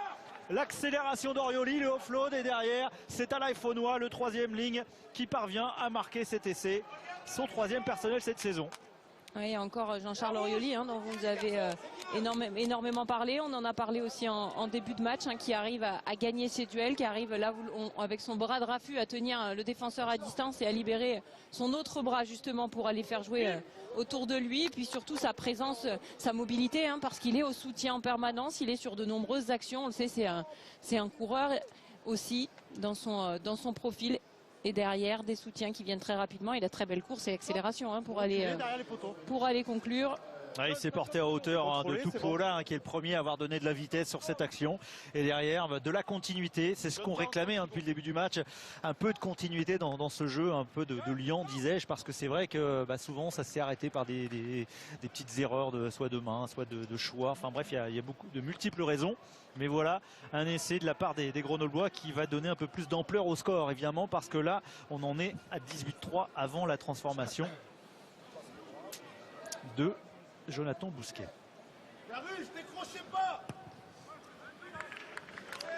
Transformation qui passe. Plus 17 pour Grenoble. 2 et 3 jaunes. 2, 3. Et là, il faut noir. Lui aussi, rapide, le Tongien. Oui, on l'a vu sur la prise de balle, prise d'accélération et même une réaccélération derrière pour aller conclure.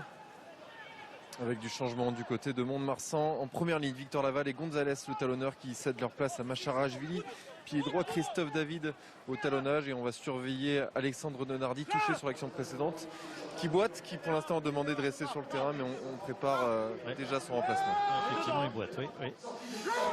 Le temps que son remplaçant soit opérationnel.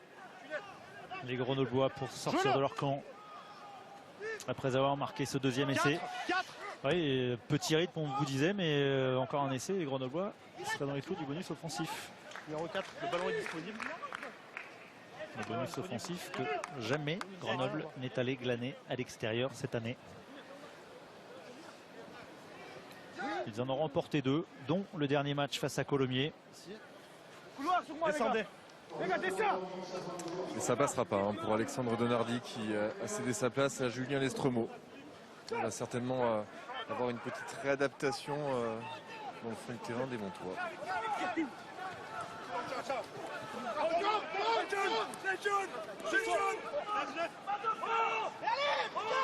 Les ballons pas facile, mais le jeu au pied intéressant sur Capozzo. Capozzo, Tupuola qui mobilise 3, 2, 3 puis 2 joueurs de Mont-de-Marsan. Massilevou qui est parti peut-être un petit peu devant, mais ballon sur Naitouvi, les deux Fidjiens. Et le duel gagné par Naitouvi qui derrière vient d'effet. Séguré qui ne s'échappe pas. Attention, là c'était un peu un plaquage haut côté grenoblois. C'est Daro qui fait jouer derrière. Piqué au vif les Montois, vexés. Ouais, avec un jeu au pied dont ils ont... Ouais, mais non, là on s'en est débarrassé un peu trop facilement encore une fois du ballon.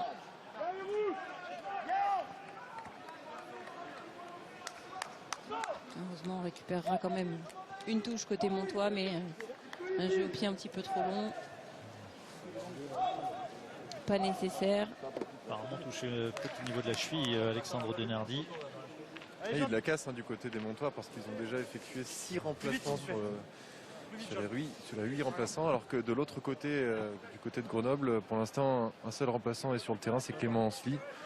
Peut-être un peu plus de sang frais du côté de Grenoble en fin de match. Vous n'avez pas rassuré, Arthur, les supporters montois. C'est bon, le ballon est devant. Christophe David. Bon ballon porté là. On a mis de la vitesse au ballon, on a mis l'équipe dans l'avancée et puis on a surtout cette défense grenobloise un petit peu déstabilisée, pas replacée. Il faut aller chercher les extérieurs, bien fait. Les remplaçants qui font du bien avec l'accélération de Montroy qui va marquer l'essai, voilà, de Mont-de-Marsan et derrière qui va jusqu'au bout pour essayer d'aller entre les poteaux, mais c'est venu du sang frais des remplaçants, c'est venu de Christophe David, le talonneur remplaçant, de Goneva au départ également, le Fidjien, et puis Moiroy à la conclusion. Regardez, Goneva insaisissable derrière, il parvient à faire jouer debout. Exactement, du coup la défense n'a pas encore eu le temps de se replacer, elle est complètement désorganisée cette défense grenobloise, du coup c'est très bien fait d'aller chercher rapidement les extérieurs, puis derrière on fait parler de la vitesse, c'est bien d'avoir conclu et de tenter de revenir rapidement au score pour les Montois. Et son premier essai aux Fidjiens sous les couleurs du Stade Montois, lui qui a débuté la saison à Vannes. Pio Moiroy, prêté par Vannes pour remplacer le Gallois Dan Baker, blessé. Premier essai donc sous ces nouvelles couleurs. C'est sûr que c'est le grand écart. Il était à Vannes en début de saison. Et là, il lutte pour le maintien avec Mont-de-Marsan. Un essai qui est transformé par Christophe Loustalo. 20-10 en faveur de Grenoble. Et Loustalo, après cette transformation, va céder sa place à Manu Sobus à la mêlée du côté des Montois, tandis que les Grenoblois changent leurs deux piliers, les entrées de Simituga et Neparidze.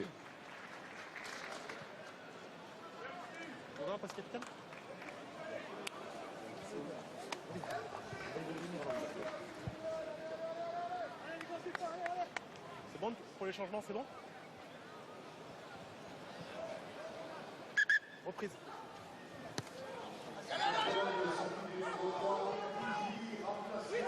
Ouais, gros duel aérien remporté par les Grenoblois.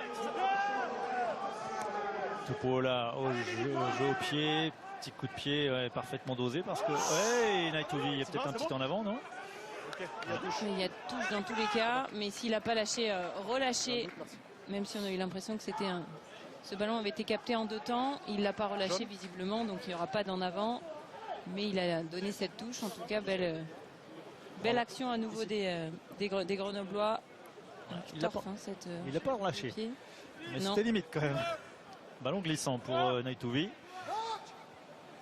En tout cas, un bon jeu au pied de la part de Tupuola qui remet la pression sur les Montois à 5 mètres de leur ligne. La conquête est assurée. Et derrière, Blanc-Mapas qui accélère, qui tout de suite vient essayer d'attaquer la ligne. Voilà un essai qui a réveillé peut-être cette équipe de Grenoble. Je vous disais que cette équipe de Grenoble marquait 70% de ses essais en seconde période. Elle en a encore marqué un aujourd'hui. Dans une zone dangereuse en tout cas pour potentiellement en marquer un nouveau. Avec Neparidze qui vient d'entrer. Il faut rester debout les rouges. Fifita pour relever le ballon. Et pour l'instant on cherche à travailler au bord, travailler au ras, resserrer un petit peu la défense montoise. Blanc-Mapas, il est dynamique, Steve Blanc-Mapas, solide sur les cannes pour avancer constamment, créer du danger dans cette défense de Mont-de-Marsan qui pour l'instant ne craque pas mais qui est soumise à rude épreuve avec un ballon pour Eric Escande. Eric Escande avec ses avants, à l'Aïfaunois, il a reculé à l'impact. Il faut écarter un petit peu la zone parce qu'on est très dense côté Montois au bord, même si là on s'est mis à la pénalité. Ouais, ça c'est quand on met évidemment une équipe sous pression, derrière elle commet parfois quelques petites fautes. Et surtout dans ces zones importantes, dans ces zones de marque, on donne tout, parfois trop. Ouais, on a décidé d'assurer les points côté Grenoble. Alors qu'ils étaient dans un temps fort.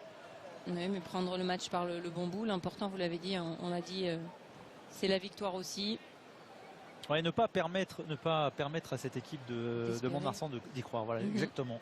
Parce que certains diront, ouais, c'est jouer petit. Non, c'est effectivement, lorsque vous êtes tout le temps à 10, 12, 13 points de l'adversaire, c'est dur parce qu'il faut marquer. Et on sait que face à une équipe comme Grenoble, c'est pas simple. Et ça, c'est aussi psychologique. C'est l'impact psychologique. Et voici ces 3 points ajoutés par Jonathan Bousquet. Et puis on parlait en première mi-temps de choix des joueurs ou choix du staff. Là, le staff n'a pas vraiment laissé le choix aux joueurs. Ils ont tout de suite appelé le capitaine en disant ces 3 points. Et d'ailleurs, Stéphane Gay est descendu depuis quelques minutes, fidèle à ses habitudes pour la deuxième mi-temps. Il est sur le bord du terrain. Oui, ça fait plus 13 donc, pour Grenoble. Donc, du côté de Mont-de-Marsan, on a eu un espoir de retour avec l'essai de Moiroy. Puis là, de nouveau, on se dit, bon, 13 points encore. Il va falloir marquer 2 fois si on va aller gagner ce match. Vassilevou. Il est tombé sur le mur, c'est Darro. On est dehors. alors qu'on a opéré un changement de 3/4 centre du côté du Stade Montois à la sortie de Torf et le retour sur le terrain de Wakaya. Donc il y a 4 Fidjiens.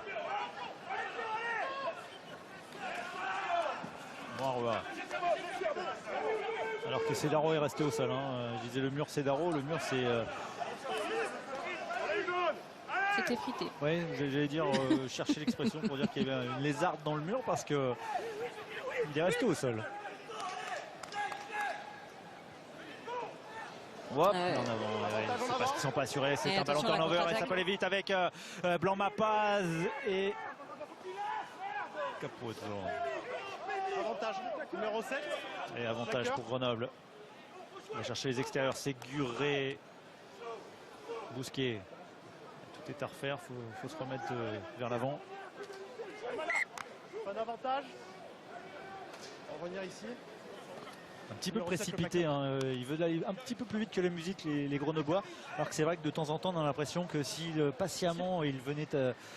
ils essayent de profiter d'un ballon de turnover, mais... Oui, c'est ça. C'est que là, ils ont voulu profiter de celui-là. Séguré a attaqué la ligne, a essayé de fixer pour aller jouer derrière. Maintenant, évidemment, il était suivi de Julien Ruot. C'est pas la même, évidemment, la même vitesse, la même explosivité pour suivre sur les premiers appuis, Séguré. Du coup, on n'a pas assuré cette passe et cette continuité. Ouais, le problème pour Mont-de-Marsan, vous le voyez, ils viennent de prendre un deuxième carton jaune. C'est Nicolas Garot qui prend ce carton. Donc il y a la possibilité pour Bousquet d'ajouter 3 points. Et puis ensuite, Mont-de-Marsan sera en infériorité numérique. Il est toujours sanctionné un petit peu dans ces mêmes zones hein, où on ne sort pas de la zone plaqueur-plaqué côté Montois. Comme quoi les cuisses de Massilevou, ça peut faire mal, même un colosse comme Cedaro. Ça lézarde les murs. Voilà, lézarde. Le mur c'est lézardé. Massilevou qui est sorti. Oui, j'attendais cette pénalité de Bousquet qui passe pour vous le signaler. Il a eu un échange avec Stéphane Glas qui lui a demandé si ça allait. Il semblait un petit peu touché Benito Massilevou. Il a dit non, je préfère sortir. Et donc Karim Kadiri le remplace à l'aile pendant que Thibauret lui remplace un autre joueur un peu touché. C'était Leandro Cedaro du côté du Stade Montois sur la classe précédente. Thibauret donc qui fait son entrée. Ouais, Thibauret formé à Grenoble hein, qui a passé 6 saisons avec l'équipe de Grenoble et le ballon aérien qui est pour l'instant en arrière. En avant.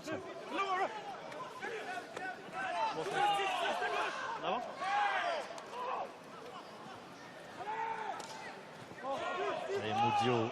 Avantage, plaquage au haut. 19 rouge. C'est Clémencerie qui avantage, plaquage est sanctionné par Benjamin Hernandez. 6 rouge. Et attention hein, parce que ces passes un peu hautes et hautes, ça permet à la défense grenobloise de monter et de déranger les actions montoises, même si heureusement on revient sur le plaquage haut à cette pénalité et à cet avantage côté montois. Le joueur est plaqué. Après, beaucoup d'indiscipline aussi hein, du côté de Mont-de-Marsan depuis le début du match. Hein. On frise les 15 pénalités quand même hein, contre le Stade Montois depuis le début du match. C'est beaucoup, on est qu'à la 70e et on va entrer dans une des périodes où Grenoble est le plus efficace. 12 essais dans les 10 dernières minutes marqués par cette équipe de Grenoble. Allez, pour finir, faut marquer les gars, allez. Merci. Et changement de stratège du côté de Grenoble pour gérer cette fin de match avec la sortie d'Éric Escande et l'entrée de Valenceau. On a également changé le numéro 8, Julien Ruot, a cédé sa place au jeune Toukino. Deuxième apparition pour Fabienne Toukino, formé du côté de Grenoble. Les rouges. Oui, cette équipe de Mont-de-Marsan hein, qui ne va pas avoir de repos, on vous le disait, parce qu'après pour Grenoble ce sera les vacances, pas vraiment les vacances, mais il y aura un peu de repos, ce qui n'est pas le cas. Oui, il y a une semaine généralement, ils vont avoir. C'est long pour un rugbyman professionnel. C'est des vacances pour le coup. Donc oui, ils auront l'occasion de souffler, oui, comme vous vouliez le dire, contrairement effectivement à ces Montois qui ont ce match de retard et qui eux ne vont pas pouvoir, et surtout ça va les repousser leur prochaine semaine de vacances ou repos à avril, ce qui est vraiment énorme. Ouais, jusqu'au 15 avril parce qu'il faudra recevoir Valence donc jeudi prochain devant les caméras de Canal Plus Sport. Jeudi bien sûr, encadré par le Late Rugby Club, et puis ensuite aller à Provence recevoir Soyaux. Et c'est des matchs face à des concurrents directs. Il faudra prendre des points pour Mont-de-Marsan et puis ensuite aller à Rouen. Voilà, ça s'appelle 4 équipes actuellement qui sont les concurrents directs de Mont-de-Marsan. Et puis ensuite il faudra aller jusqu'au match contre Biarritz effectivement pour la 27e journée le 15 avril. Ce sera le 16e match consécutif, et après, s'il n'y a pas de changement de calendrier, il y aura peut-être un peu de repos pour cette équipe de Mont-de-Marsan qui l'aura bien mérité. Qui serait bien nécessaire. En dehors on le disait, parce qu'en dehors du côté physique, de ce que ça peut engendrer sur les joueurs, évidemment, il y a mentalement aussi. C'est des joueurs qui chaque match presque, vous l'avez vu en plus avec le calendrier qui va suivre, c'est des matchs au coup près, c'est des matchs importants où mentalement vous devez en permanence y être. Il n'y a jamais de repos réellement dans les têtes pour ces équipes-là qui se battent pour le maintien et où chaque match est important. C'est là aussi où ça va être difficile pour cette équipe montoise. À l'issue de ce match, évidemment, on prendra la direction de Biarritz. C'est pas très loin de Mont-de-Marsan, Biarritz-Oyonnax pour la suite de cette 23e journée. Mais pour l'heure, est-ce que Grenoble est en capacité d'aller faire mieux que prendre 4 points aujourd'hui sur ce terrain de Mont-de-Marsan? Vous me direz que ce serait 4 points qui déjà les comblerait, ces Grenoblois, avec une victoire à l'extérieur. Pour Mont-de-Marsan, il faut essayer de tout donner dans les 10 dernières minutes pour au moins peut-être prendre un point, arracher un point de bonus défensif qui ferait du bien au moral face à une des équipes du top 6.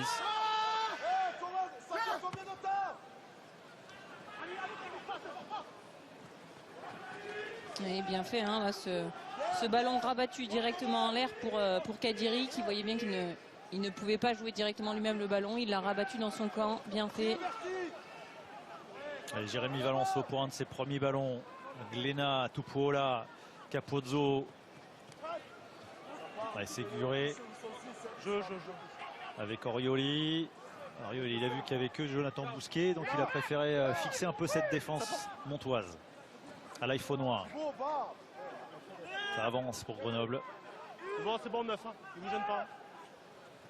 Je parlais de patience tout à l'heure. Là, ils construisent leur action, ces Grenoblois. Ils essayent de conserver le ballon.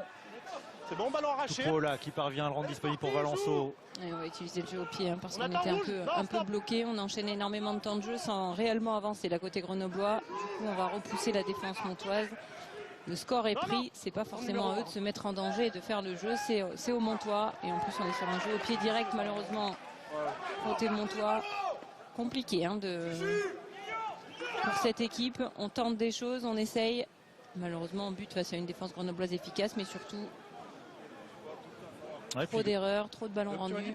Puis Grenoble, ils n'ont pas beaucoup gagné à l'extérieur depuis le début de saison, parce que leur première victoire à l'extérieur, c'était justement pour débuter cette série de début janvier à Oyonnax.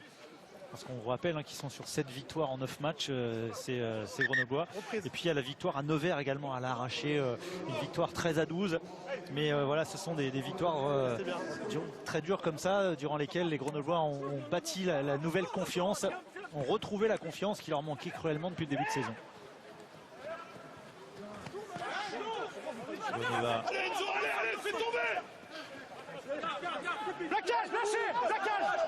Il est plaqué, il faut s'extraire de la zone.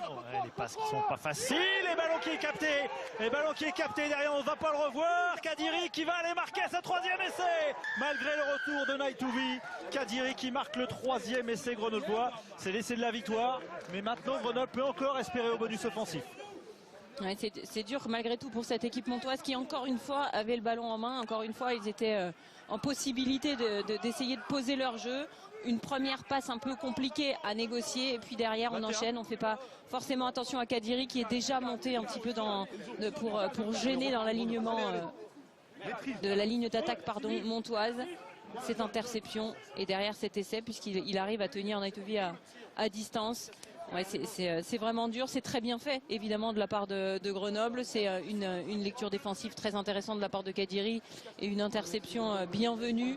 Mais malheureusement pour cette équipe montoise, encore une fois, c'est cruel parce qu'on n'arrive pas réellement à proposer beaucoup de choses. Et en plus de ça, on subit cette interception.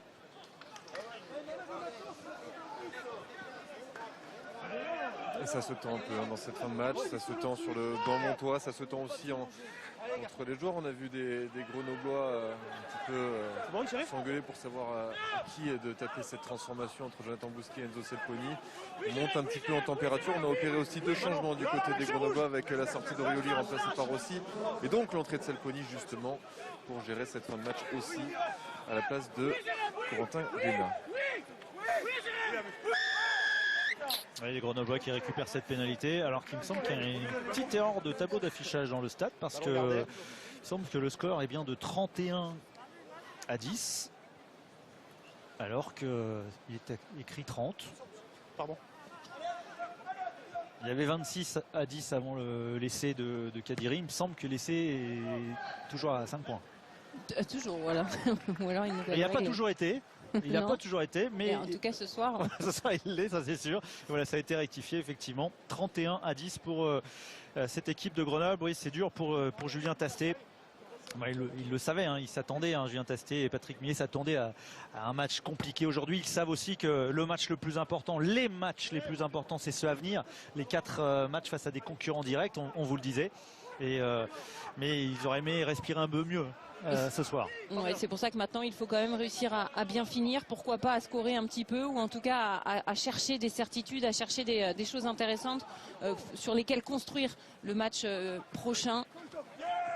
Oui, mais le ballon a été gagné par les Grenoblois. Attention parce que Goneva a les mains sur le ballon. Non, c'est Valenceau qui l'arrache. On vous rappelle que ces Grenoblois sont toujours en supériorité numérique, hein, et ils pourraient profiter de cet avantage numérique pour aller marquer un 4e essai synonyme de bonus offensif avec Touquino. Valenceau, ballon disponible. On est dans la moitié de terrain de cette équipe de Mont-de-Marsan. À l'Iphonnois pour continuer à avancer. Jeu 19. Mais Clément Ancely est sanctionné. Alors que c'est joué rapidement, hein, par Emmanuel Sobus. Goneva, Naitouvi. Naitouvi, oui, il faut le prendre au pied. Et bien plaqué par Kadiri. Attention, le contre-ruck. On vient déranger là les Grenoblois, mais c'est bien conservé. Et encore une interception de Blanc-Mapaz. C'est bon, stop là-bas. Attention dans le désordre, les Grenoblois font mal souvent à cette équipe de Mont-de-Marsan. Allez, on essaye de balayer. Touquino en puissance. Le jeune 3e ligne. Ballon relevé par Valenceau. Le soutien. Attention, on va avoir des soutiens en retard. Grattage, oui, grattage. Ballon gardé. Par Yann Bretous. Ce ballon a été gratté par Yann Bretous. Eh les gars, Gérard, maîtrise, restez dans le système. Patience. Patience. Être patient pour aller arracher ce bonus offensif qui serait le premier bonus offensif arraché à l'extérieur. Alors on voit les Grenoblois dans leur moitié de terrain. Il y a quasiment 100 mètres à faire pour Jonathan Bousquet et Ange Capozzo. Capozzo qui sort de sa 22 mètres. Capozzo. Kadiri qui temporise. Pour ne pas dire qu'il hésite. Il est un petit peu, contrairement justement à Capozzo qui l'avait mis dans l'avancée, dans la vitesse. C'est duré avec Blanc-Mapaz, il a une solution à l'intérieur avec Capozzo. Capozzo qui va démarquer l'essai du bonus offensif. Le voici, c'est un symbole que ce soit Ange Capozzo qui marque son 8e essai cette saison. Et Grenoble qui marque, qui devrait marquer le bonus offensif aujourd'hui et aller chercher 5 points à l'extérieur pour la première fois de la saison. Oui, on a vu, on reverra cet essai, mais c'est très très bien fait aussi de la part de Blanc-Mapaz, hein, parce que vous l'avez vu, il va devoir à lui tout seul temporiser pour savoir quand jouer justement ce 2 contre 1, quand lâcher réellement cette passe à Capozzo, même si là on revoit le début de l'action, hein, très bien fait aussi entre Séguret et Blanc-Mapaz justement. Et puis là, il va attirer vers lui Naitouvi et lâcher ce ballon au moment où il le faut, pas trop tard pour se faire prendre avec le ballon, pas trop tôt non plus pour permettre à Naitouvi de faire marche arrière en tout cas, ou un contre-pied pour retourner sur Capozzo. Donc c'est très très bien fait de sa part à lui aussi. Ouais, mais je vous Très parlais belle action. de symbole parce que Blanc-Mapaz, le capitaine depuis la blessure d'Ansli, et qui était capitaine dans cette période faste de Grenoble, Capozzo qui a accumulé les essais dans cette période, qui a signifié tout simplement cette équipe de Grenoble qui relevait la tête. Et encore une fois, hein, c'est Blanc-Mapaz qui intercepte, Capozzo qui vient conclure. Alors c'est un travail collectif, mais ça va permettre à Grenoble de partir en vacances l'esprit libre, parce que c'est la première victoire avec bonus offensif acquise à l'extérieur par les hommes de Stéphane Glas. Il y a encore un essai dans les dernières minutes. Ah oui, non, mais Vous l'aviez dit. c'est le 13e essai marqué dans les 10 dernières minutes par Grenoble. Ouais, même plus, parce qu'il y en a eu un juste avant. Donc ça fait 14 essais marqués dans les 10 dernières minutes par cette équipe de Grenoble. Alors c'est pour ça que tout à l'heure, quand Eric Escand à la mi-temps disait ouais, à la fin on est souvent ric-rac, je disais qu'il n'y avait plus ric-rac que cette équipe de Grenoble, effectivement, qui a marqué encore 2 essais dans les 10 dernières minutes. Il va falloir jouer quand même le renvoi. Oui, pour une équipe ric-rac, 14 essais dans les 10 dernières minutes, c'est plutôt pas mal. 14 sur 48. Et c'est marqué au total par cette équipe de Grenoble. Tupou là qui n'a pas pu contrôler, mais les Grenoblois. Percuté directement en l'air. Voilà, il faut laisser le temps vous percutez le joueur en l'air. aux joueurs de retomber. Alors c'est parce qu'on considère qu'il est en retard et qu'il n'a plus aucun intérêt à jouer ce ballon. Sinon il n'aurait pas été sanctionné s'il avait été joué directement le ballon lui-même. Et voilà donc une victoire à 5 points pour cette équipe de Grenoble qui s'impose 38-10 sur la pelouse de Mont-de-Marsan. Pour Grenoble, on assoit sa place dans le top 6. Pour Mont-de-Marsan, on confirme qu'il faudra gagner des points lors des 4 prochains matchs face à des concurrents directs pour assurer son maintien dans cette Pro D2. En tout cas, Grenoble est bien de retour. 8e victoire